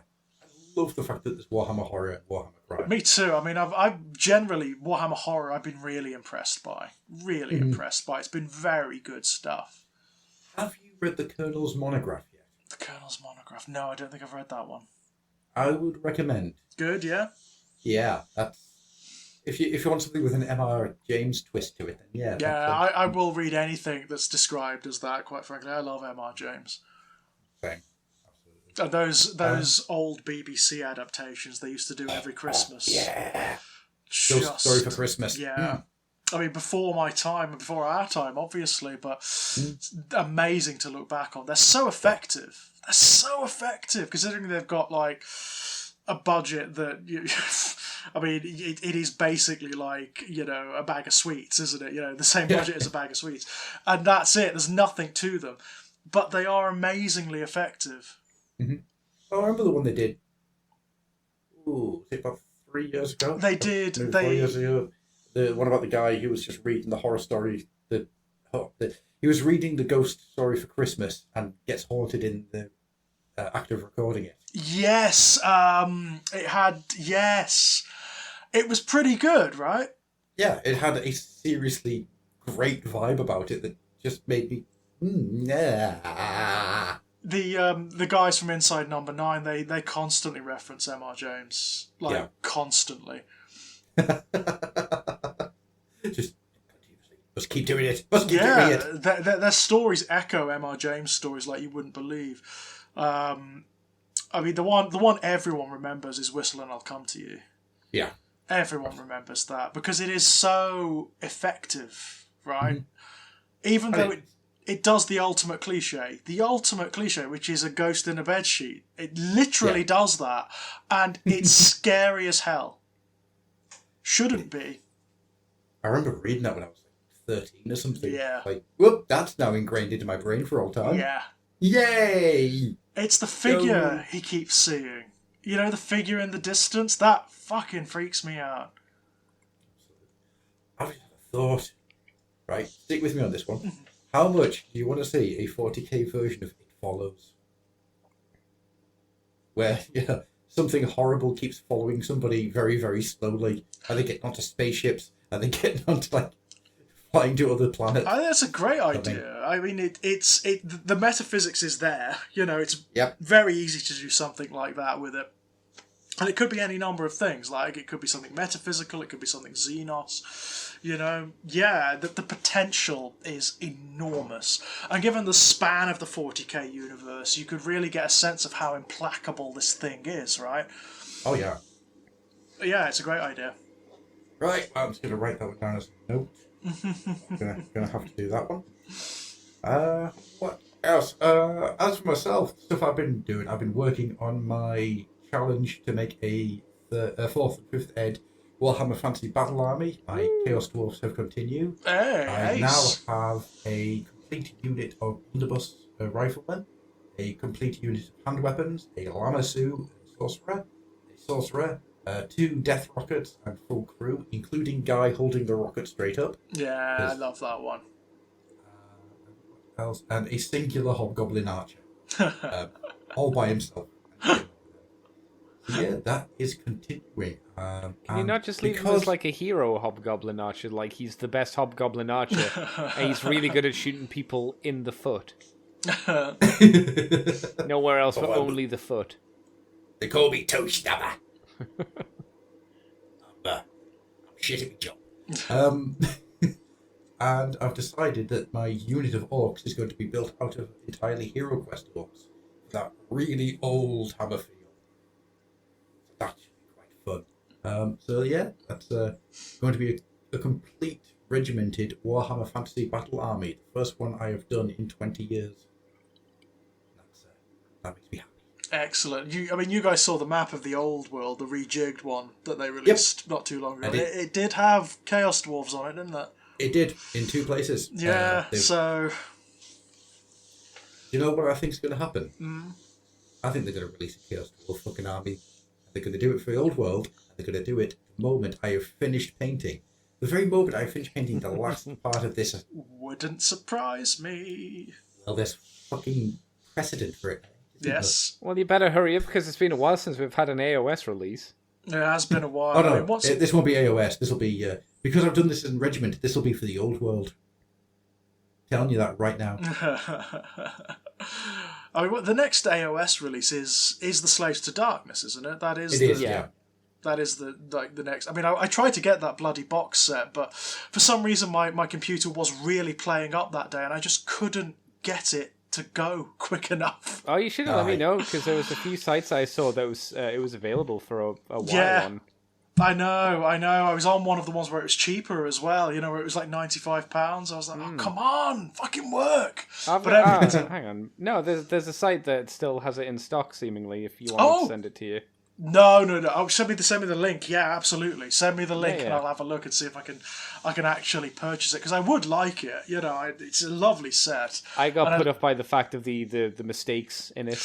Yeah, that is annoying. And that it's not a hardcover as well. And I was like, hardcover. To be honest, that is annoying. I'm a little. They're already apologising for the print errors. It's like, come on, guys. Yeah. You know? I've put it in the recorded chat, so if you want to. Thank you so much. Actually, it's a good one to pick up on. The fact that they've got something out there that has print errors that they're apologising for before release. Yeah. You've got to be better than that. Yes, that's really bad. It is. Giving them the benefit of the doubt. This is a problem. This is a wider problem, actually. It's something that's been occurring in the publishing industry for years. The collapse of big publishing. You know, if you buy a big, expensive hardback book, even those that are from like known named authors these days, the quality is terrible. It's almost universally terrible. And I don't mean the writing, I mean the printing. I mean, like, it's god awful. You will find mistakes everywhere. You'll find formatting errors. You'll find like things like repeat paragraphs and stuff like that. It is something that's been happening in the publishing industry for decades, you know? But even so, if you're going to charge the amount that you do for a book, it's got to be, you know, I at least expect the formatting to be correct. Yes. You know? Absolutely. Yeah, an editor should be on that before it goes to print. Yes, absolutely should. But the really dirty little secret is the vast majority of the big publishing houses hardly have any editors anymore. That's the God's honest truth of it. They obviously use machines and whatnot, and the machines can't always catch everything, unfortunately, and make very big errors. You will often find, and I know this almost sounds like self-promotion because I operate in this arena, but the small press and the independent publishers that have to keep their quality up are better at this. Yeah. It's distressing, really, isn't it? Yeah. I've got a couple of books up there from big name writers. They're writers that I love, that I've obviously gotten the big hardback copies of the books of, and the print is terrible. Actually, the actual formatting of the books is hot garbage. I have, it's downstairs at the moment, I've got 2 copies of Rail C, right, the Chinaman Phil book. The reason I have 2 copies is that the first copy I bought, halfway through the book, it reprints the first half of the book. Yeah. That's the kind of shit you find all the time from the big publishing houses these days. It's all the time. I got 3 chapters into the second half of the book before I realised, hang on, no, this isn't a thing that he's doing. So I kept skipping forward. You thought it was a thing, did you? You thought it was like a part of the story, yeah? It's fucking Chinaman. It's Chinaman, so it's a fair mistake to make, to be honest. Yeah, you think he's going to fuck with you, don't you? Yeah. That's kind of what he does. Where else are you going to find a load of people just having a wank around a campfire? Just, guess this is happening now. Yeah, no, it's true. It's true. But no, it's a thing. The big publishing houses, the traditional ones that have been around and dominating for God knows how long, are collapsing in on themselves. They have been for at least a decade now. Mm-hmm. So, and that's what's happening, unfortunately. The quality, like and I don't mean the writing, I mean the physical quality of the books. The active printing. Yeah, is horrendous these days. It's absolutely horrendous. It probably explains why so many companies are releasing day one FAQs for books, then, doesn't it? Exactly. I know that Wizards of the Coast do it as well. Yes. Whenever a new book comes out for D&D, they're out there with a day one FAQ. Day one, yeah. God's day sake. one. I know, right? Is it this push for digital media? So when they do mistakes, they can just go, oh well, we've updated the digital one, so you can. Not really. It's all just cheapness. It's just they don't want to pay okay. people. They just don't want to pay physical human editors to go through these books and do the work that they're supposed to do. That's the sadness of it. That's the sad truth. And also, people have just come to accept it. They don't complain hard enough. They don't vote their wallets enough, sadly. They want the thing. They want the thing, yeah, they absolutely want the thing. But it is amazing to think that like the small presses that have less resources are doing this better these days, because they have to in order to maintain their status in the spheres where they operate. I mean, I've got a load of books by Osprey Press, because every time Osprey Press releases a rule book, I'm going to fucking buy it, because it's going to be something interesting. They're the guys that do Dragon Rampant and Frostgrave and Sourgrave, and each of those books is absolutely beautiful. So beyond what someone at that level should be doing. Yeah. I mean, you go back to the 90s, and it's the type of stuff that Alternative Armies was doing with Flintlock. And, I want to say Shot Put, but I think that's the wrong name. Somebody will tell me I'm wrong. Shout at me. But the difference is night and day between the quality, what those books look like, and what the stuff Osprey does. It's massive. Osprey does stuff that is the equivalent of what Games Workshop does, or what Games Workshop was doing 10 years ago, if that makes sense. It's really, really good quality stuff. Yeah. And I will always say, get out there and get yourself some Osprey, because even if you don't play the games, the books are gorgeous to read through. It really and you get to is. think loads of stuff. It really is a simple matter. It's the fact that the more you have human editors working on these things, and the more human quality checking you have, the better the end product is going to be. That's the God's honest truth of it. It is just the absolute cheapness of these big companies.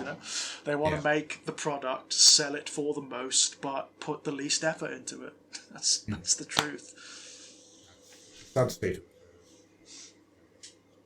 Anyhow, right, should we talk about something happy? Because I know that Andy was after some Chaos Warriors down the line. Want to do the lovely, lovely yellow, glutton for punishment. Because I think yellow's a nice, interesting colour. It is for Chaos Warriors, actually, and they do look good in it. They do look good when it's done well. They look great. I mean, like, yellow is a classic Zeech colour. There used to be lots of like Zeech armies that were done in like yellow. Once upon a time. Good old Horseman. Horseman was always in yellow. He was, wasn't he? Yeah, my God, Egrin Van Horseman in his original like paint scheme. Yeah, he was yellow, wasn't he? Was. My God, yeah. You remember the old heavy metal page? I keep putting the H into it. If you remember the old heavy metal pages, anytime there was a Zeechian champion, he was always in yellow. Yes. I remember the snake-headed one. He had a yellow armor. Yeah, it was always like I don't know why, it was always a Zeech thing for some reason. Yellow seems to be a Zeech colour for some reason. I mean, outside of it being just an interesting colour, is there any reason you decided to go yellow, Andy? Because I saw a Yellow, paint guide on YouTube for it, and it looked interesting. I thought it looked nice. That was it. Okay. It's also unusual, isn't it? I mean, you don't... Because, there is a tendency for, certainly Chaos armies as well, to be very grimdark. The main reason, I suppose, is because it'd be nice to... Like, I don't want to paint an army that uses the same colours, because then visually they'll just, like... Painting the same colour would be kind of dull. I have... Imagine Red Thousand Suns with a red Chaos faction army with red Space Marines. It's like it's too much red. It's a bit much, isn't it? Eh? Just painting red forever, it is a bit much. So I thought yellow was a nice color scheme that would be different from the rest. It's really striking as well. I mean, it's going to look great when it's done. It is. I mean, yellow's a pain to paint. It's notoriously difficult to get right. Yeah. But it does look good and these new Chaos Warrior miniatures are freaking lovely. So when are we assuming they're getting the official release? Is it going to be after Christmas now? Or do you think they're going to try and squeeze some kits out just before Christmas, like December time? I'm not sure. Because we know the Guards box is out next week. Oh, well, the pre-orders are up next week. Right, next week, right? I mean, that was a bit of a shocker, wasn't it? Like, really quick. They're banging out a lot very quickly, aren't they? I'd say for those two sets, not too surprising, because if they don't release the full range for either of them, then the idea will, I guess, from a business standpoint, will be these two sets will be your Christmas set. Yes, they're your Christmas presents. Yeah, they're your Christmas. Like, here are the new things. Not obviously including the big Christmas box sets. These are the new things. Yeah, I'm not sure we're going to get World Eaters before Christmas. I don't know. They're putting Angron out there a hell of a lot these days. Yeah, but we haven't really had. I don't know. It doesn't feel like there's been a big World Eater push in terms of like teasing recently. No, you're for right. like Christmas. There's been like bits, hasn't there? We've seen like tiny little things. Like we've seen a bit of the Red Butcher Terminators. We've seen the Khorne Berserkers, and they're very nice. But maybe that's I'll be it, wrong. Right? Maybe they will just squeeze them out for December, but it feels maybe more like a beginning of the year thing now at this point. Maybe they will be like the new the big New Year release, right? Okay, let's take this logically. No. So there are 7 weekends now. Logic with regards to the World Eaters? I was going to say for Games Shop releases, so Games Workshop. Oh, and also Games Workshop, yeah. Yeah, of course. So we know that... Is it this weekend or next weekend that the Guard get their pre-orders? It's this weekend that they get their pre-orders. Yeah, the weekend coming, isn't it? Yes. So that... Right. So Chaos will be out this weekend. Yes. Pre-orders, so that'll be the 19th that the Guard's out. 26th. Actually, I can see the World Eaters getting a pre-orders on the 3rd to be released on the 10th. Are the World Eaters not going to get like a special box Yeah, release? that's what I mean, yeah. Okay. Interesting. A special box release on the 3rd to be released on the 10th. Oh, that God. would be my guess. I hope not. I kind of want... I don't want to have to buy them, because I will when they come out. I mean, I don't even want a World Eaters army, but I'll buy that. You're only allowed to get them if you paint them white, though, because it would be interesting. That would be fun, wouldn't it? Yeah. That would be White and fun. blue. I kind of like that idea, though. A bone white like World Eaters army. And then if you like, you can throw some blood splatters on them and whatnot. Yeah, just do the old thing, splayed old brush in red ink. I mean, if you with the World Eaters, if you fuck up with the paint job, it's just like, who cares? You just cake it in blood or something, and then it didn't really matter. It's like the Death Guard, isn't it? They are like the Death Guard. They're really forgiving in terms of their paint, because they're filthy anyway, right?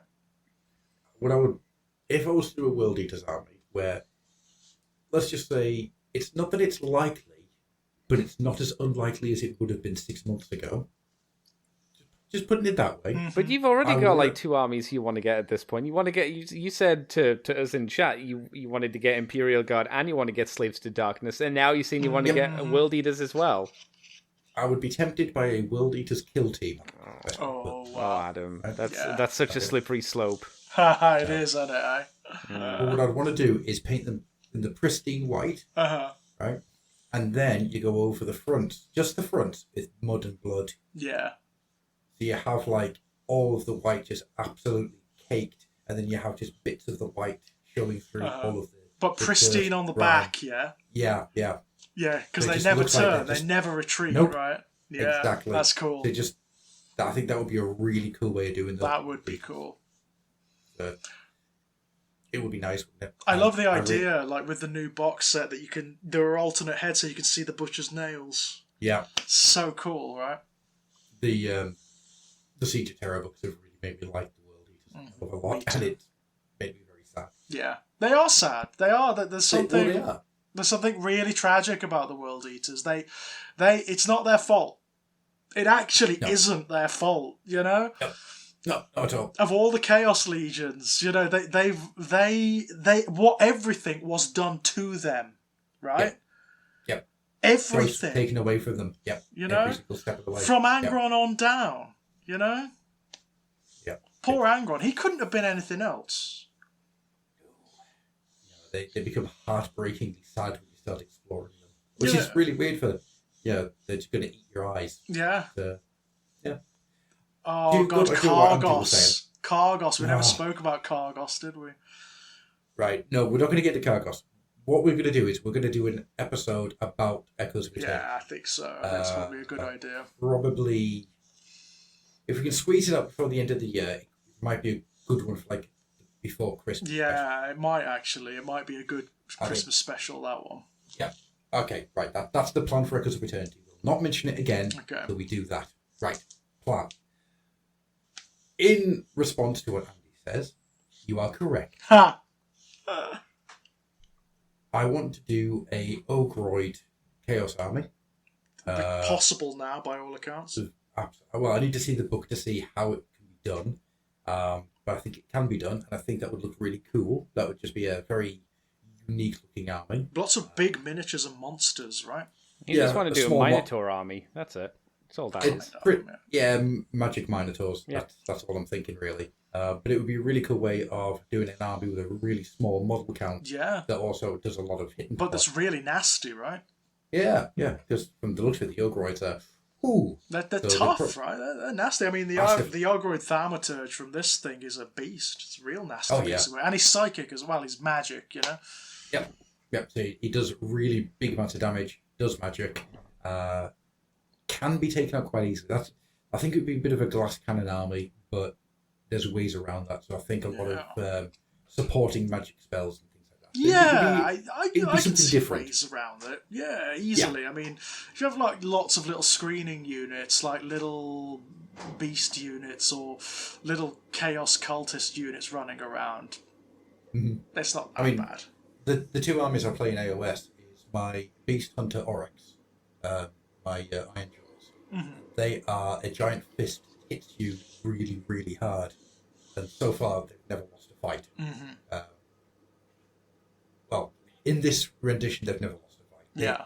Me playing Iron Jaws has lost a couple of ones, but in the rendition that I've got now, they've always won. Because they're a meat grinder. Yeah. Meat grinder, an army. The other army I play in AOS is the Caradon Overlords, which is a lot of flanking and moving around and drop-offs, and then shooting from a distance.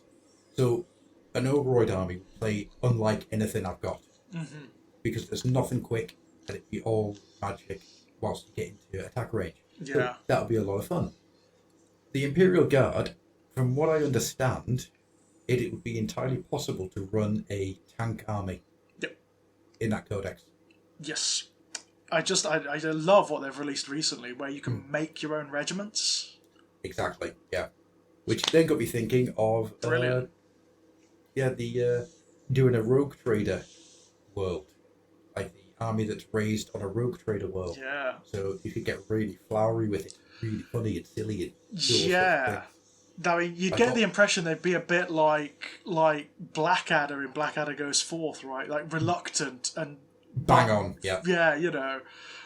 I love that idea. Love that idea. Like, all of the regiment leaders have like a cat or a dog or something. Yeah. Did you see the article they released today about the Deathstrike missiles? I didn't know. Oh my fucking god. Do you know how many mortal wounds they can potentially do a turn? I do not. 16.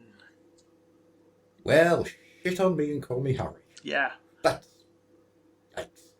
Yikes. They have the potential to do 16 mortal wounds a turn. Mother of God. Yeah. They're designed to be a psychological thing, so they cover an area. And you pre-target them. That's what's so weird. There's a rule that enables you to designate where they're going to hit one turn, and then they hit the turn after. So you control parts of the battlefield. Oh my god. How brilliant is that? That's fantastic. Because it's going to prevent your opponent from taking objectives, right? It's very clever stuff. That's ace. It is You're gonna have really to- good. You're gonna have to buy a Bane blade. You say buy, I say build. No, but buy one. No. Yeah. I say, if I was going to go down that route, then all my tanks would be homemade. Because I'm not an idiot, and I will do anything on the cheap if I can. He says, knowing full well that behind him he has a skeleton that he's built out of cocktail sticks to make a giant for my Chaos Dwarfs. I suppose the Imperial Guard are kind of forgiving in that regard, because you could just use modified like World War II tank chassis or whatever, and you're fine. They look fine, you know. It's not like I have off to one side here a complete run of Citadel Journal, and in 3 of those issues they have the template to make your own tank. Oh God, I remember those out of like plasticard. I mean, if I remember correctly, there was one issue where it showed you how to do it with cereal packets. Correct. Yeah. Amazing. So, there's ways around things. There definitely are. So there's every chance that I might just spend a couple of weeks building tanks out of plasticard. Yeah, well, I mean, if what we're hearing is, the stuff we've been hearing over Warhammer Community, it looks like these guys are going to be back on top again this edition. Yeah, I think there's every chance here that the Imperial Guard's going to get a real shot in the arm. A proper, they're going to be the army to watch out for, right? After God knows how many editions languishing at the very bottom of the barrel. What, since 3rd? I mean, they had that big push in 4th. True. They did have a really good codex in 4th, and then that all went away as well. And since then, they've been very short shrift. They've been given. Very true. I mean, how long do you think they'll be good for? Because it potentially won't be long until 10th edition comes out. No, that's true. I mean, they're maybe hovering on the edge of 10th, so who knows? Let's see, eh? So yeah, the Space Marines might kick the shins out from under them and be back on top. They might. Who knows? I mean, this is my personal bias coming out, but I just love the salty tears of the Space Marines players. They've had it their own way for so long, and now we're in a situation where other armies are doing better, or being given at least as much love as the Space Marines always are, and they don't like it. It amuses me. Me too. It really does. Does anyone else think that it seems too soon for 10th? Yeah, it does seem a bit too soon. I'm still enjoying 9th at the moment. It is, I mean, for all of the issues that it's had, it has been the best edition of 40k. There's no doubt it has been the best edition of 40k. But it did start a while ago, to be fair. Like, Indomitus did come out a while ago at this point. It did, didn't it? God. Yeah. So it might not feel like it's been around a long time, but that's because, there was COVID. Yeah, I suppose so. And we've all been having a lot of fun with it as well. I mean, that's the other thing. It's 9th has been really, really good. Actually, 9th kicked off not long after we first started this, didn't it? No, it was 8th that started and kicked off when we started. Okay. And we've been going 5 years? Longer than that, I think, isn't it? We started at the end of 7th Ed when Magnus hit and the Thousand Sons came out and the Gene Stealer cults came back. That was what prompted it. Oh my fucking Christ. Yeah, it was a while back. Turn to dust. Turn to dust. We are old. Thousand Sons player already have. Yeah. That means that we're only about between a year and 2 years away from the Fluffenhammer lasting longer than the old oil house did. Because that lasted 8 years. Whoa. Doing well. God, I feel like I'm just going to crumble to be fair, you are right. We kind of like COVID was like lost years, aren't they? Yeah. For everyone and in every sphere, that's what they feel like, right? Yeah, no, absolutely. So, there's that. Yeah. Yeah, 10th. I think the problem is, in my brain, when they released that 9.5 or whatever you would call it, 9.2 40k. Do you remember when they did new 40k? And it was the Sisters and the Space Marines versus the Necrons. It was basically they released a big box set. It was the FAQs and everything like that. Oh, was like a slimming down of the 9th edition. Mm-hmm. They just kind of reworked a few things. I think that's what I'm thinking of. Right. That's the release of Indomitus, but it's not at all, is it? No, I mean, as I say, we came in at the end of 7th, which was the old rule system that had been in place since 3rd ed, really. Yeah. And then it was that big shift to 8th where everything changed and we had the index. Yeah, that's right. You know, the index books. And then there was 8th ed, which was a big experiment, which did very well, actually, in like shifting the game into a different gear. Then towards the end of that, we had Psychic Awakening. That's right. Which did lots of interesting stuff with the armies in the game. Then 9th ed, with the resurrection of the Necrons, the return of the Silent King, and so on and so forth. Yeah, I think that's what it is. I'm getting the release of 9th mixed up with that the refresher box that they released. They made a big song and dance out of, and that would have been 2 years ago. So that's exactly what it is. Yeah. Fucking hell, right. I'm just going to take my brain out of my head. Yeah. So, with that all being said, then I think that we're going to be coming to a close, unless anybody has anything else they want to throw out into the world. Only that Magnus the Red did nothing wrong. I think it's sad that Cursed Cities had a shit release. Yeah, again. If you didn't buy the previous update, then there's no point getting the new one because it won't work. What an awful design system. Cursed is right? Yeah. No, actually, Andy, this is a very, very good one to pick up on. Cursed City, from its fucking inception, has been a disaster. Yeah, it's now, so sad. Now, granted, there was COVID, and that's fair, but you can't use that excuse for the updates. You Forever. can't use it. It seems like they were done in limited print. They're not easy to get now. They require you to have pre-existing models, and each update. I think someone did the calculations. If you got both of the upgrade sets and you got all of the models for it, it would cost as much as the base Cursed City board game. So that would be like, in total, you'd be spending for everything Cursed City about £400. Oh, really? Something like that. No. I think someone. Well, if you think about like.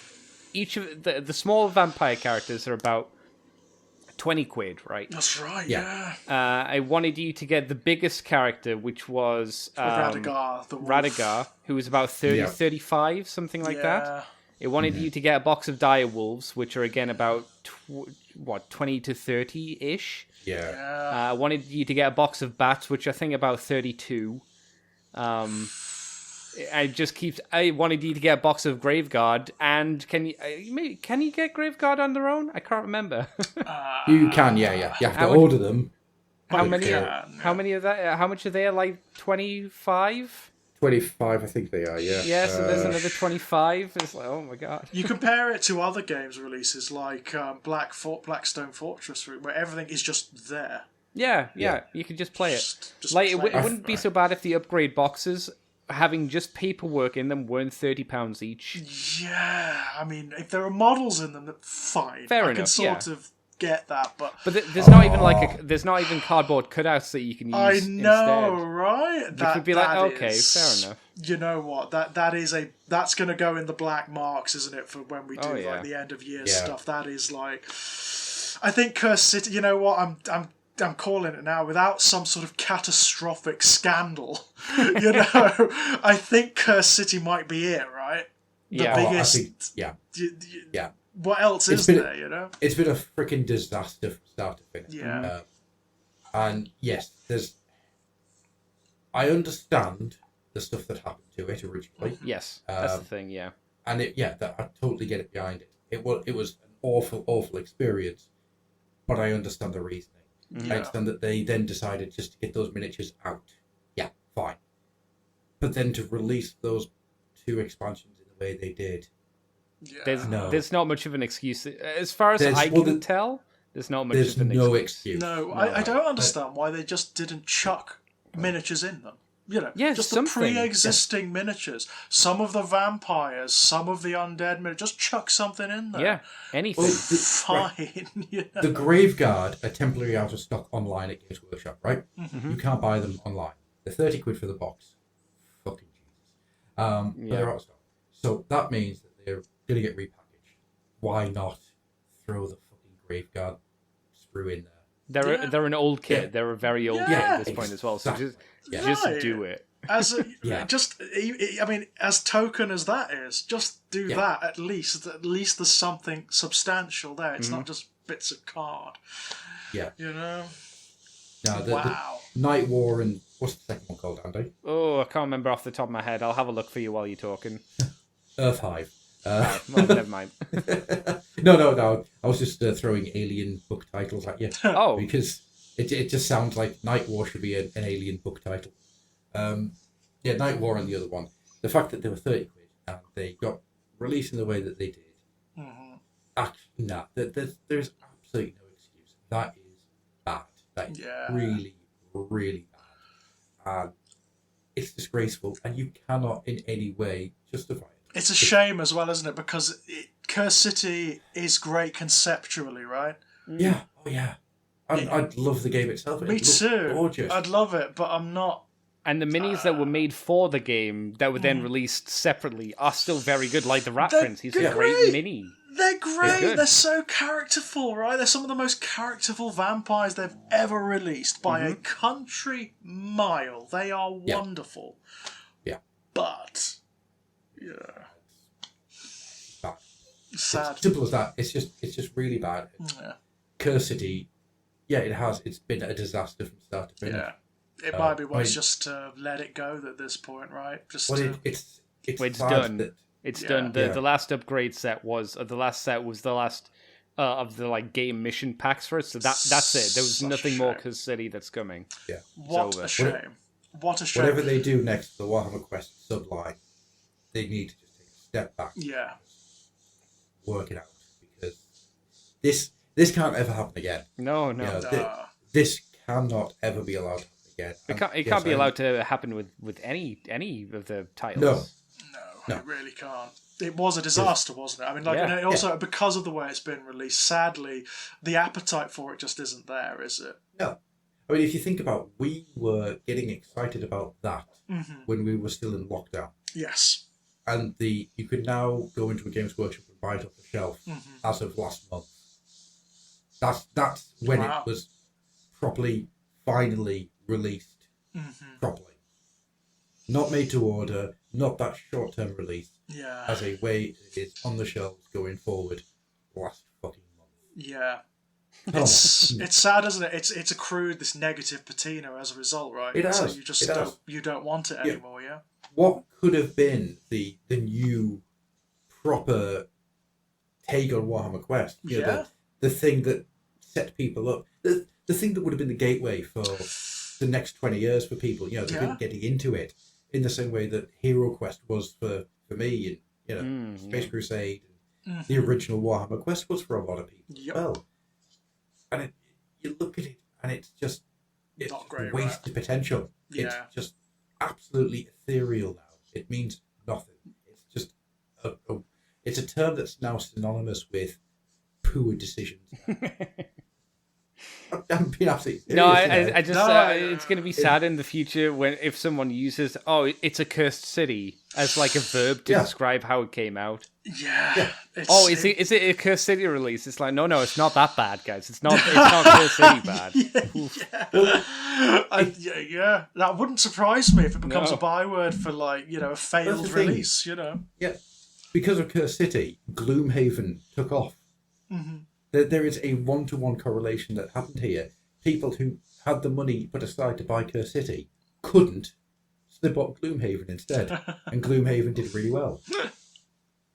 So much so that that second Gloomhaven came out, and that's a really sad state of affairs when something with the Warhammer Quest subline title on it could be the king of the pile. Yeah. But it's not. It's very sad, right? It's very It sad. is massively. Right, well, I've got one last one that I wanted to bring up before we close down. So, Yarrick. Yarrick, yeah. Oh. How long have we been making the joke that Yeah. Yarrick died of old age? That he died an inconsequential death. Can I clarify? Do we know how he died?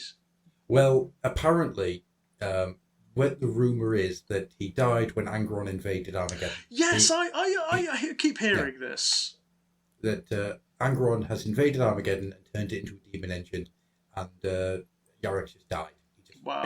Dead. Well, to be fair, standing up against Garskull is one thing. Standing up against Angron as a human, you're gonna die, aren't you? Absolutely. Yeah, absolutely.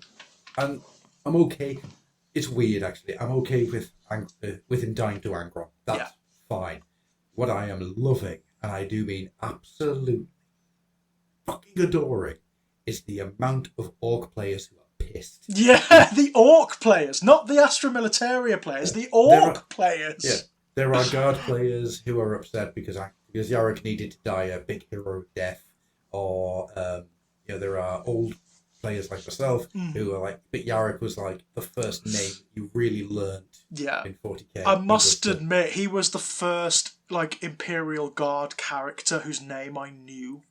Yeah, oh, absolutely. And whose story I read as well and liked, because they've never interested me. I always found them a bit, they're the human characters, and I don't give a shit about that. But his story was always really interesting and really good. Absolutely, yeah. And it's sad to know that he's dead, but we've been making the joke that he died in bed. Died of old age. For at least 3 years now, Died when his Baelai backfired. Shot himself in the head with his own eye. He just put it on the wrong way. But I am loving the idea that it's like building up now to a Gaskell Angron face. Yeah, I love the idea that Garthkull is angry. Yeah, you killed my Yumi. Brilliant. I mean, they should. Mine. Yeah, they should so do that. That should be a storyline. That should be a story. They should absolutely do that. That should be a boxed game. Yeah, it should. At least one of the small box games that you can get in. Yeah, that'd be a fun one.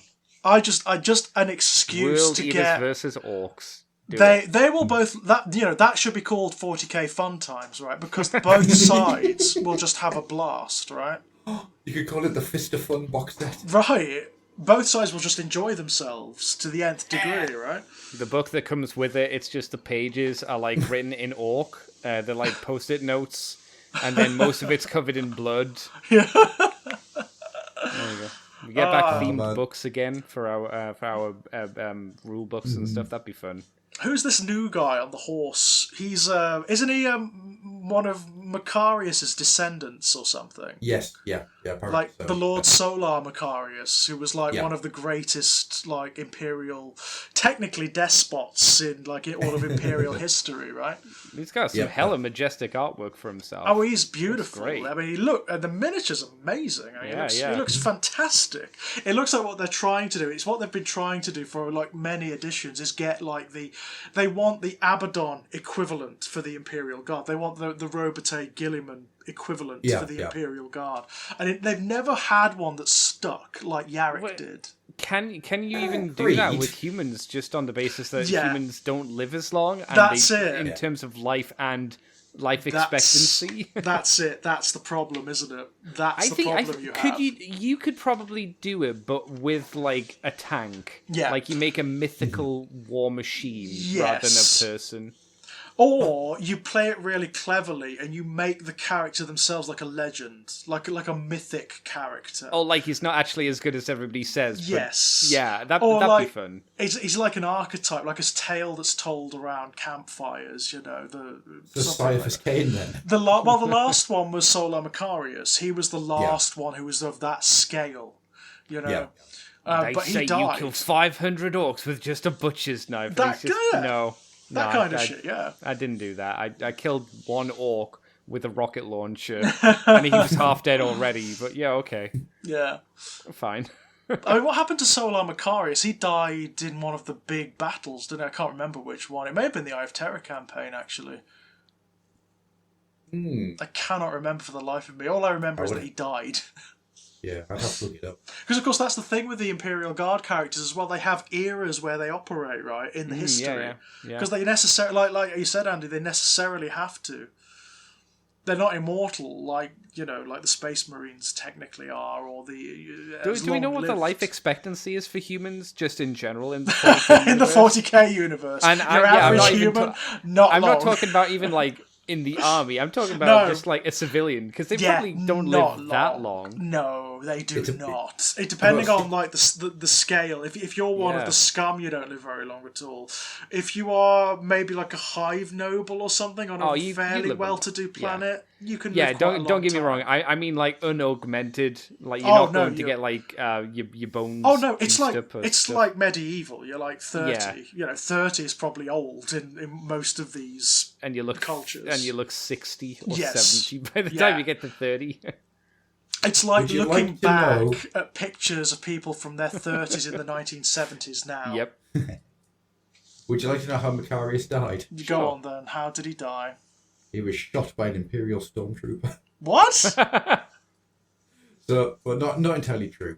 A assassin shot him. Oh, really? An assassin? Yeah. Like an Imperial assassin? Yeah. Why? There are whispers in the historical record of an even darker truth, that it was unthinkable to let the Lord Commander die because of infection by Nurgle's gifts. So basically, it looks like Macarius killed a Nurgle lord, Richter, a lord of Nurgle, and was infected by a plague of Nurgle, was shot by a assassin before he could be fully corrupted. Right, that's pretty cool. Actually, it's sad, but it's pretty cool. But he was dressed as an Imperial stormtrooper. Wow. So I quite like the idea that he just shot by his own person. Yeah, jeez. Because he was like Solar Macarius was one of the greatest heroes of the Imperium, right? He was meant to be like he was almost sainted, right? So basically, the story that you are told of Macarius, the canonization of Macarius, isn't the truth. Yeah. They basically took everything he did, upped it to the nth degree in order to make a figurehead for a campaign. Of course they did. It's all propaganda. Magnus did nothing wrong. It has to be propaganda. Yeah. It has to be, otherwise everybody freaks the fuck out and they start killing themselves. Following the death of Macarius, his new additions to Imperial space fell into anarchy during a 70-standard-year-long civil war known as the Macarian Heresy. Yes, the Macarian Heresy, that's right. It's an established part of the background, yeah. Yeah. Interesting. Wow. Because he was a special character. You could play as him in Imperial. And he was a bit like Catacross. He came on like a big base, it was all ornamented and whatnot. I'm going to read up about this guy because there's some stuff in here I did not know. And then he went away. The edition, he just stopped being in the game. It's like, okay, fine. Oh, he's one of those ones kind of lost to time. He like Doom Rider, yes. Yeah. Doom Rider was never lost. He is just misplaced. Just gone back to the warp. Wait for the Emperor's Children Codex. Who knows? Maybe they'll bring him back. My God, if they brought back Doom Rider, I would scream this joy. People would be in fits. They love Doom Rider. I love Doom Rider. Doom Rider's ace. Doom Rider is like glam rock and roll taken to the nth degree. If he hasn't got bags of cocaine, then I'm not interested. If he's not dressed like Roxo the rock and roll clown. Yeah, you know what? If they do him again, then he's got to be standing up on his bike. Is he Nick Cage? I've just got an image of Nick Cage in my head when you said that. Actually, Nick Cage would be a good actor to play Doom Rider. He's actually Jean-Claude Van Damme in the film Double Impact, where he rides a motorbike and takes his hands off the throttle and stands on it to karate kick somebody. Nice. Do you remember? A move that has nothing to do with physics. Do you remember how hated that character was when he made like his appearance? Like Doom Rider was absolutely hated. Yeah, Roggins hated him. Right-minded people like myself loved him. Yes, you can hear the sound of Wasp Wild Child every time you look at the miniature. Great. They got rid of him in favour of Lucius the Eternal. Bad choice. If you remember. Mm-hmm. Yep, and where's Lucius the Eternal? Is he eternal? No. Doom Rider, does he still ride? Yes, he does. Don't you sit there and use like honest truth at me, boy. Just have you read the Lucius the Eternal book? I have not, actually. It's really good. It's really good.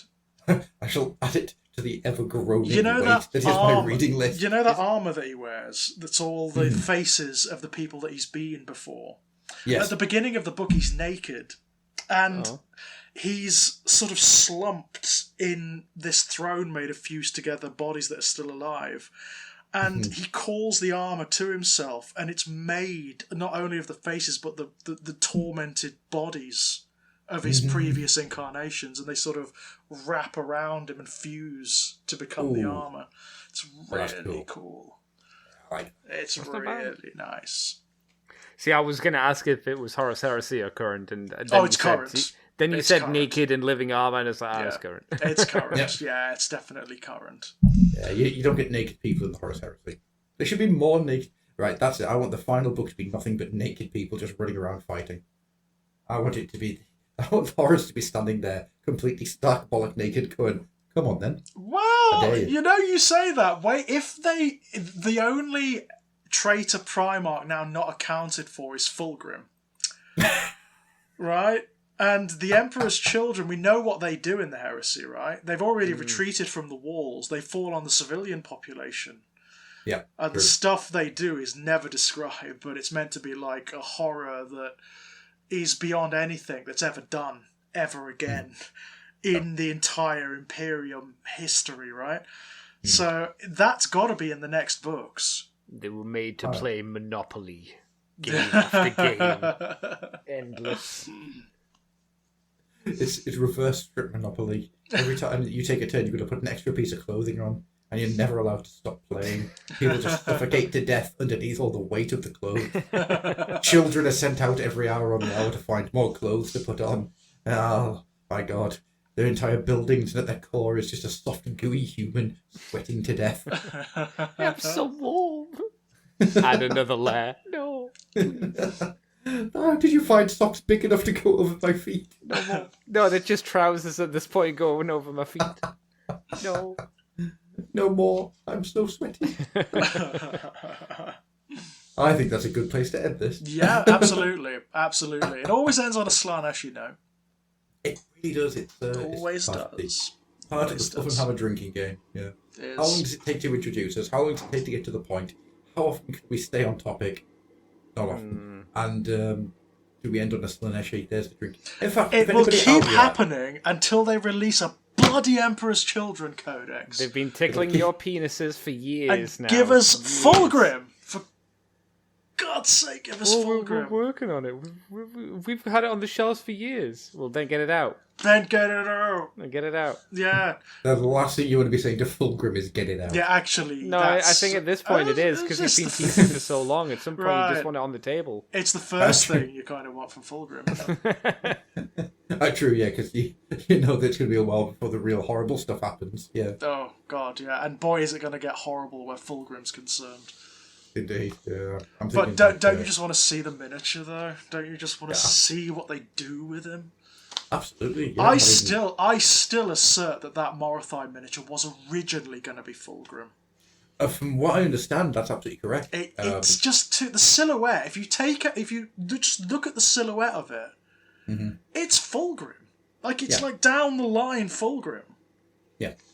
From what I understand, it was a test to try and do Fulgrim. Yeah. Interesting. Not that it was going to be Fulgrim, but it was a test to see how you could do it. It's so annoying. Here's a question for you. When Fulgrim finally gets released, is that when we pack the Fluffenhammer in? That's it? No. It's done? There's going to be so much more to talk about then. No, we're not allowed. So, they release it and we just never do another episode after that. So you don't ever want to talk about, like, Chaos Wars. That'll come out. That's when we come back. I mean, you want to talk about, like, Khorne Berserkers being an ancient box set. The Noise Marines have never fucking had one. Ever! They were metal, weren't they? Or like metal parts, right? There were originally, there were the old Noise Marines. They were all lead. Yeah. Individual miniatures in blister packs. In Second Ed, there were the metal ones that were all individual miniatures in blister packs. Never a box set. They're the ones I remember. 3.5, there was an Emperor's Children box set that had Noise Marine bits in it, and you could only make 2. There has never ever been a Noise Marine box set. Ever. And then, the last one you got was the special edition singular one with the guitar, right? Exactly that. Do you remember how excited you two got for that? They're like, "Oh, it means they're coming," and here we are, decades later. No. Yeah. Decades later. It feels like it. It's so weird though, isn't it? Like in AOS, they've just gone full tilt with Slaanesh. They've almost like, you know what? Screw you all. We don't care. We're going to make the most ribald, like suggestive stuff imaginable, down to the miniatures, the background. It's all going to be there. Like, you know, they just don't care in AOS. 40k for some reason, they seem to have issues with. Maybe with because creating. It's the popular one. I don't know. It's so weird. I mean, they're really good in the Chaos Space Marine Codex. They've done great work with them. They really are represented well. But it would be nice to have a Codex, you know? Oh, yeah. Absolutely. Well, I mean, we know they are going to, but it's all very like... It'll probably be 10th Ed now, won't it? Let's just face it. It'll be 10th Ed now, won't it? You know? Here's a question for you. If 10th Ed is not going to be that far away, what we kind of understand, what do you guys think the box is going to be? God because almighty. The point of... Well, you're probably right, Andy. It will be, because they're due a revamp, aren't they? It will be Space Marines and It's X. not just that. It's because it's 9th edition. It's like when they did 3.0 for AOS. It's like, well, it has to be Stormcast. Has to be Stormcast. Has to be Stormcast. So it has to be some kind of Space Marines because it's the flagship. Yeah, it's just who do you put them with. It's going to be Space Marines and X. Yeah. Whoever they are. I hope it's not. I sincerely hope it's not any of the Chaos Space Marine factions, because whenever they have the early codices in an edition, they're always wank. Always. So that's why I've liked 9th edition so much. They've saved them up until like reasonably late on. And you know what? They've all been great. All the Chaos codices this edition, they've been great. They've been really, really good. Well, I don't know about, obviously, for rules and stuff, but in terms of like model range refreshes, I think a good one to do where you wouldn't need to worry about a model... Here's a question. Should a 10th edition box set have a focus on getting a load of new models out? Because it probably should, right? Yeah, I think so. Yeah. So maybe it wouldn't be a terrible idea to get the Emperor's Children in there. Yeah, I suppose so. And also, I mean, from a sales perspective, it would make enormous sense, wouldn't it? A new army, which nobody has the miniatures for anyway, unless they've converted them. Maybe they could finally give us, like, Primaris Terminators. Yes, everyone's going to want them, aren't they? Everyone's going to want the new miniatures, you know? I mean, my God. Because maybe you could do Tyranids, because they could do with the line refresh, because their models are pretty old at this point. So that could be what I was thinking. Yeah, that's what I was thinking. Cool. Because I'm trying to think of what hasn't had. To be fair though, I don't want Tyranids to get a 10th edition box set. Do you know why? I want if we're gonna do something Tyranid related in a box set, Space Hulk. Get a new Space Hulk out there. Yeah, come on. Because I was looking at eBay prices for Space Hulk, and it's like, no, don't bother. I know. I would love it. I would love it, because you know what? If there was a game, I'm really hankering to get John and Ray into 40k, and I'm trying to look for I'm trying to look for the best game to get them in. Space Hulk is the one. I'm going to take Blackstone Fortress to play with them at one point, and that is loads of fun. It's a great fun game, but it's Space Hulk is the one. Why not set up a new Space Hulk to be in the essence of Blackstone Fortress, so you can play Space Hulk but with other factions apart from just Tyranids, and or maybe the Tyranids will always be the main force, but then you can switch out the quote-unquote hero faction. It's a Space Hulk, isn't it? And in Space Hulks, you get orcs, you get Chaos Space Marines, you get Chaos Cultists, you get mutants, I was thinking aliens. I was thinking just keep the Tyranids as the main antagonist, but then instead of Space Marines, you have like orcs are going there, and they go, oh, there's a load of Tyranids to fight. We'll fight them, and you have your band of orcs. Absolutely. And whatnot. Maybe why not? Do that. Okay, then. What if then, instead of being Space Hulk, the next Warhammer quest is on a Tyranid hive ship? That'd be fun too. That would be fun. Oh yeah, Like- yeah. Like So- the old game Tyranid Attack. Yeah, where you So can actually it's- literally fight inside one of the Norn queens, yeah?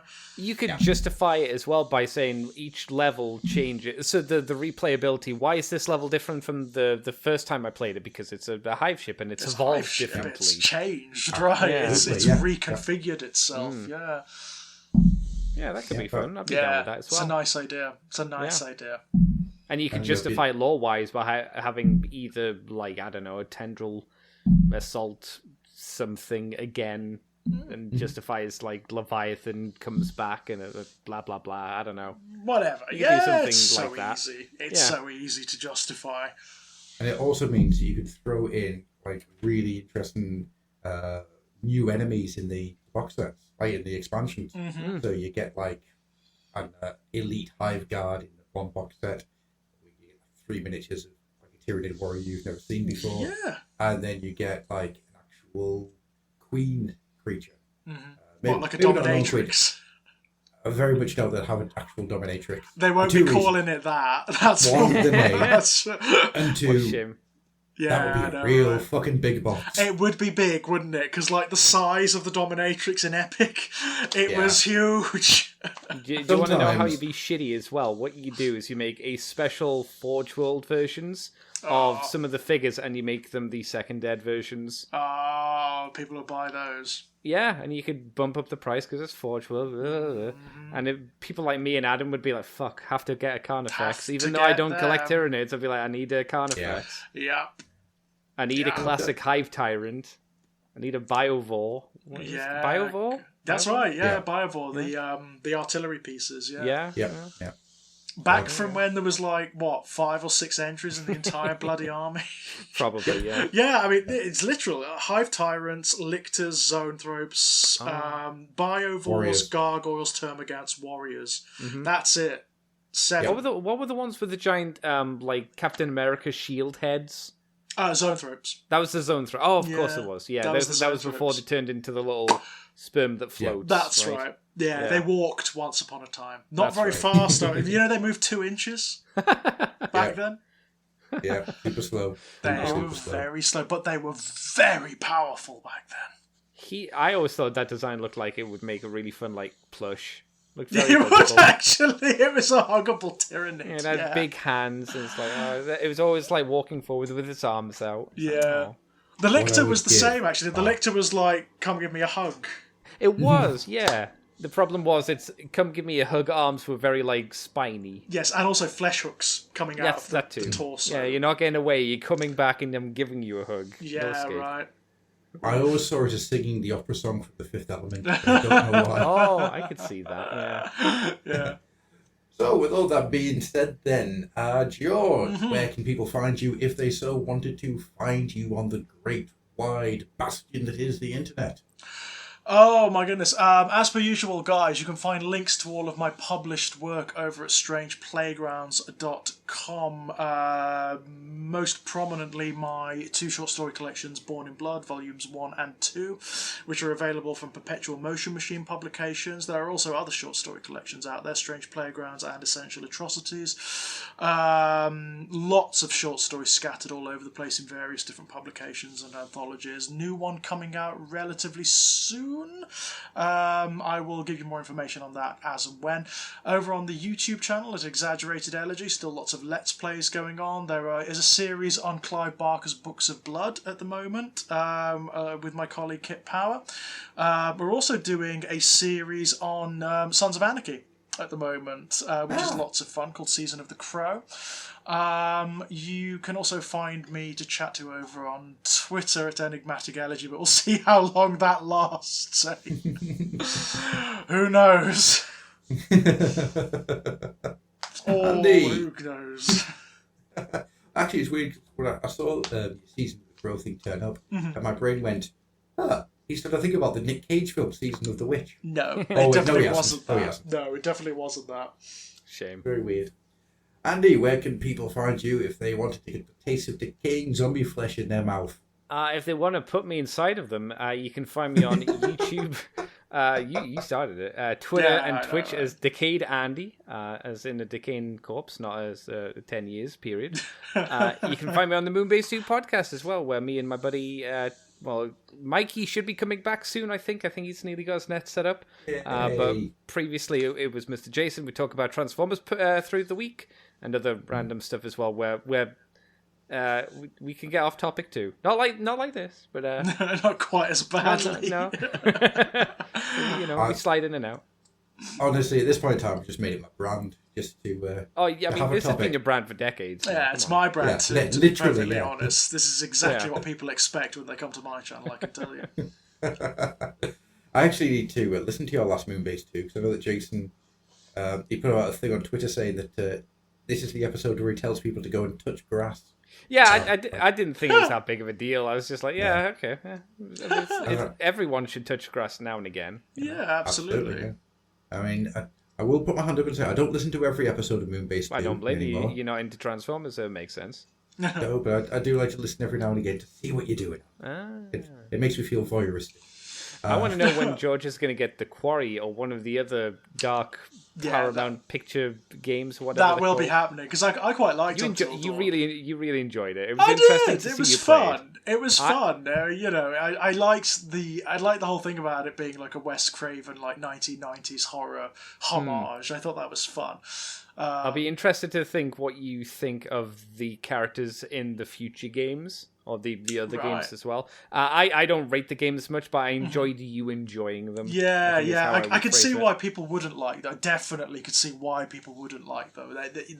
They're going to divide the crowd, aren't they? They are that kind of game. It's about as much of a game as the Choose Your Own Adventure game in the Final Destination DVD release. Yes, there's very little game in there as such. But I kind of enjoyed it. I thought it was fun and light. And I think compared to Madison, which I'm playing also at the moment. You're finding that a creepy experience. It's so scary. It's so scary. I'm gonna have to get a swear. You're swearing jar a lot. for it. Yeah, I wish you had a swear counter. Yeah. Oh, yeah. I might try and put one up actually, because the get last episode there was a lot. You get a swear jar, and then just after every episode, you just donate the swear jar to charity. Yeah, God, that would be. Yeah, some charities would do very well. I can tell But you. it's charities like Make George Stop Swearing. Not likely.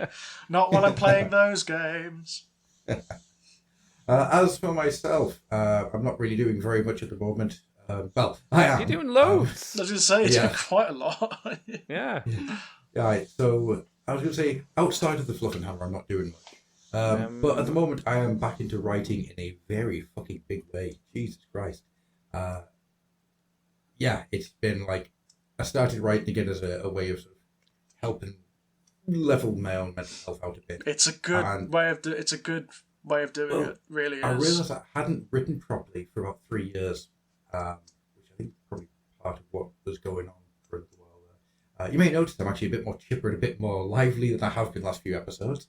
Meds change. So I've been back to writing, and what I started off as doing the bloody book reviews. So every weekend there's another book review comes out. They've been really fun to do. That then turned into also writing the Adam's Sunday Musings, which was, they're not actually called that, that's what they are. Where I just write a little article about something to do with the hobby. And they seem to be going down really well. And then that's turned into something behind the scenes, which we are now 4 episodes into writing. Another 2 to finish writing and edit, and then we should have something very special for you guys. Which should be a lot of fun. Outside of those things, every weekend there are 4 to 6 new articles out every Saturday and Sunday. Spread over the Saturday and Sunday. They can be anything from the 2 things I've just said, and there's usually an old archive troll, a humble archive troll release, looking back at the earlier days of Warhammer, which could be old miniatures. I've just finished the series on the Troll magazine that you used to get with mail order. Oh God, I remember that. The troll mascot, the blue guy. Yep. Do you remember that there was an actual mail order magazine that you used to get free things when you spent over 20 quid? Yeah. Wow. So, they used to be an actual magazine that you got from the old mail order. That's what they call them, isn't it? Like the pickers. Yep. They used to call them mail order trolls, didn't they? Yep. Good old. That's why I always start all those things with "Watcha," because it was always "Watcha." It's your old troll picker. So yeah, I have found, scanned, and uploaded every issue that I've been able to get hold of. Oh, nice. Which is pretty much all of them, including the US versions. Wow.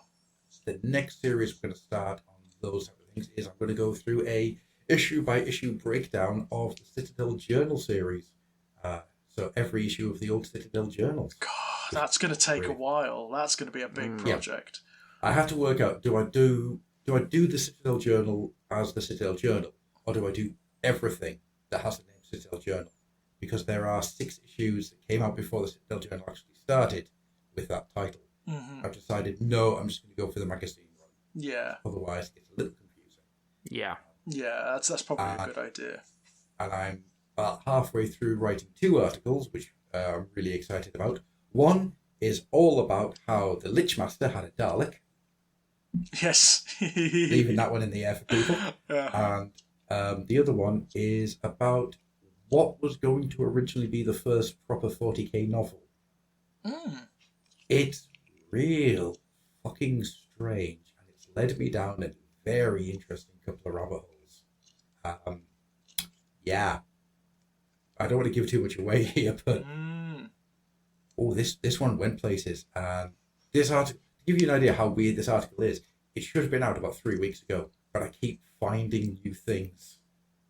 And I have to go, right, I now need to work out how to get that into it. Oh, interesting.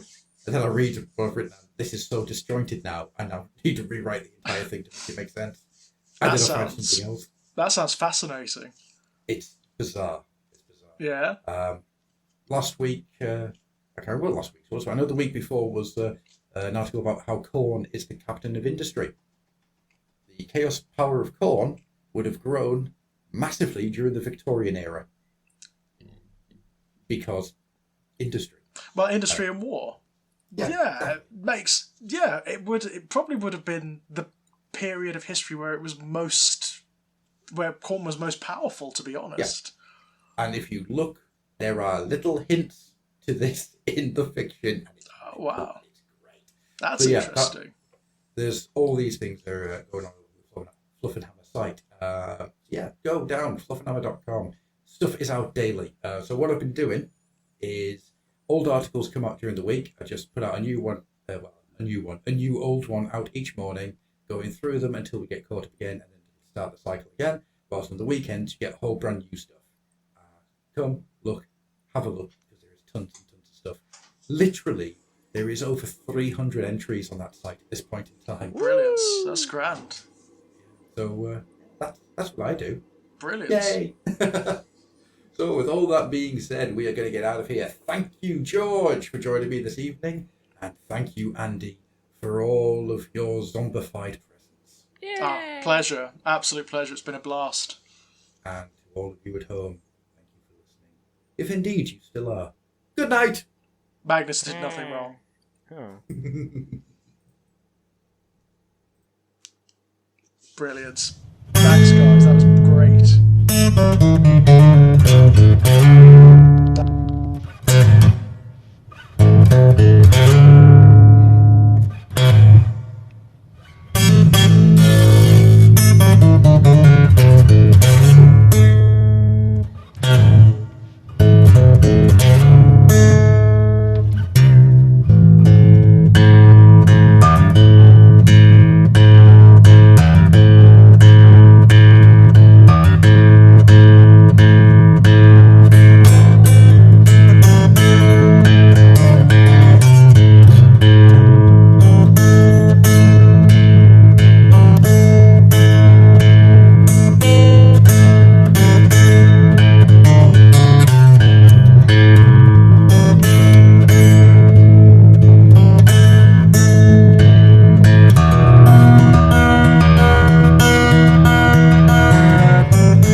find no more. And how many times have I prayed that I will get lost along the way?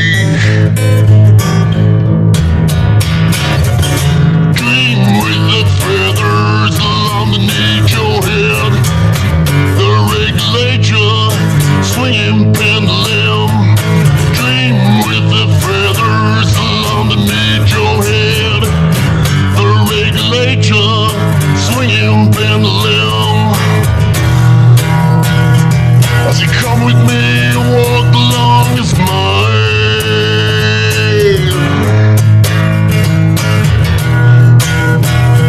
Well, come with me, walk along this mile.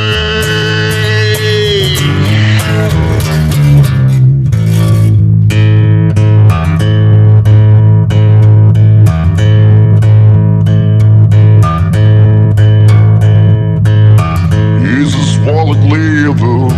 Is this wallet fit? For not a year later, it's got you lying on your back.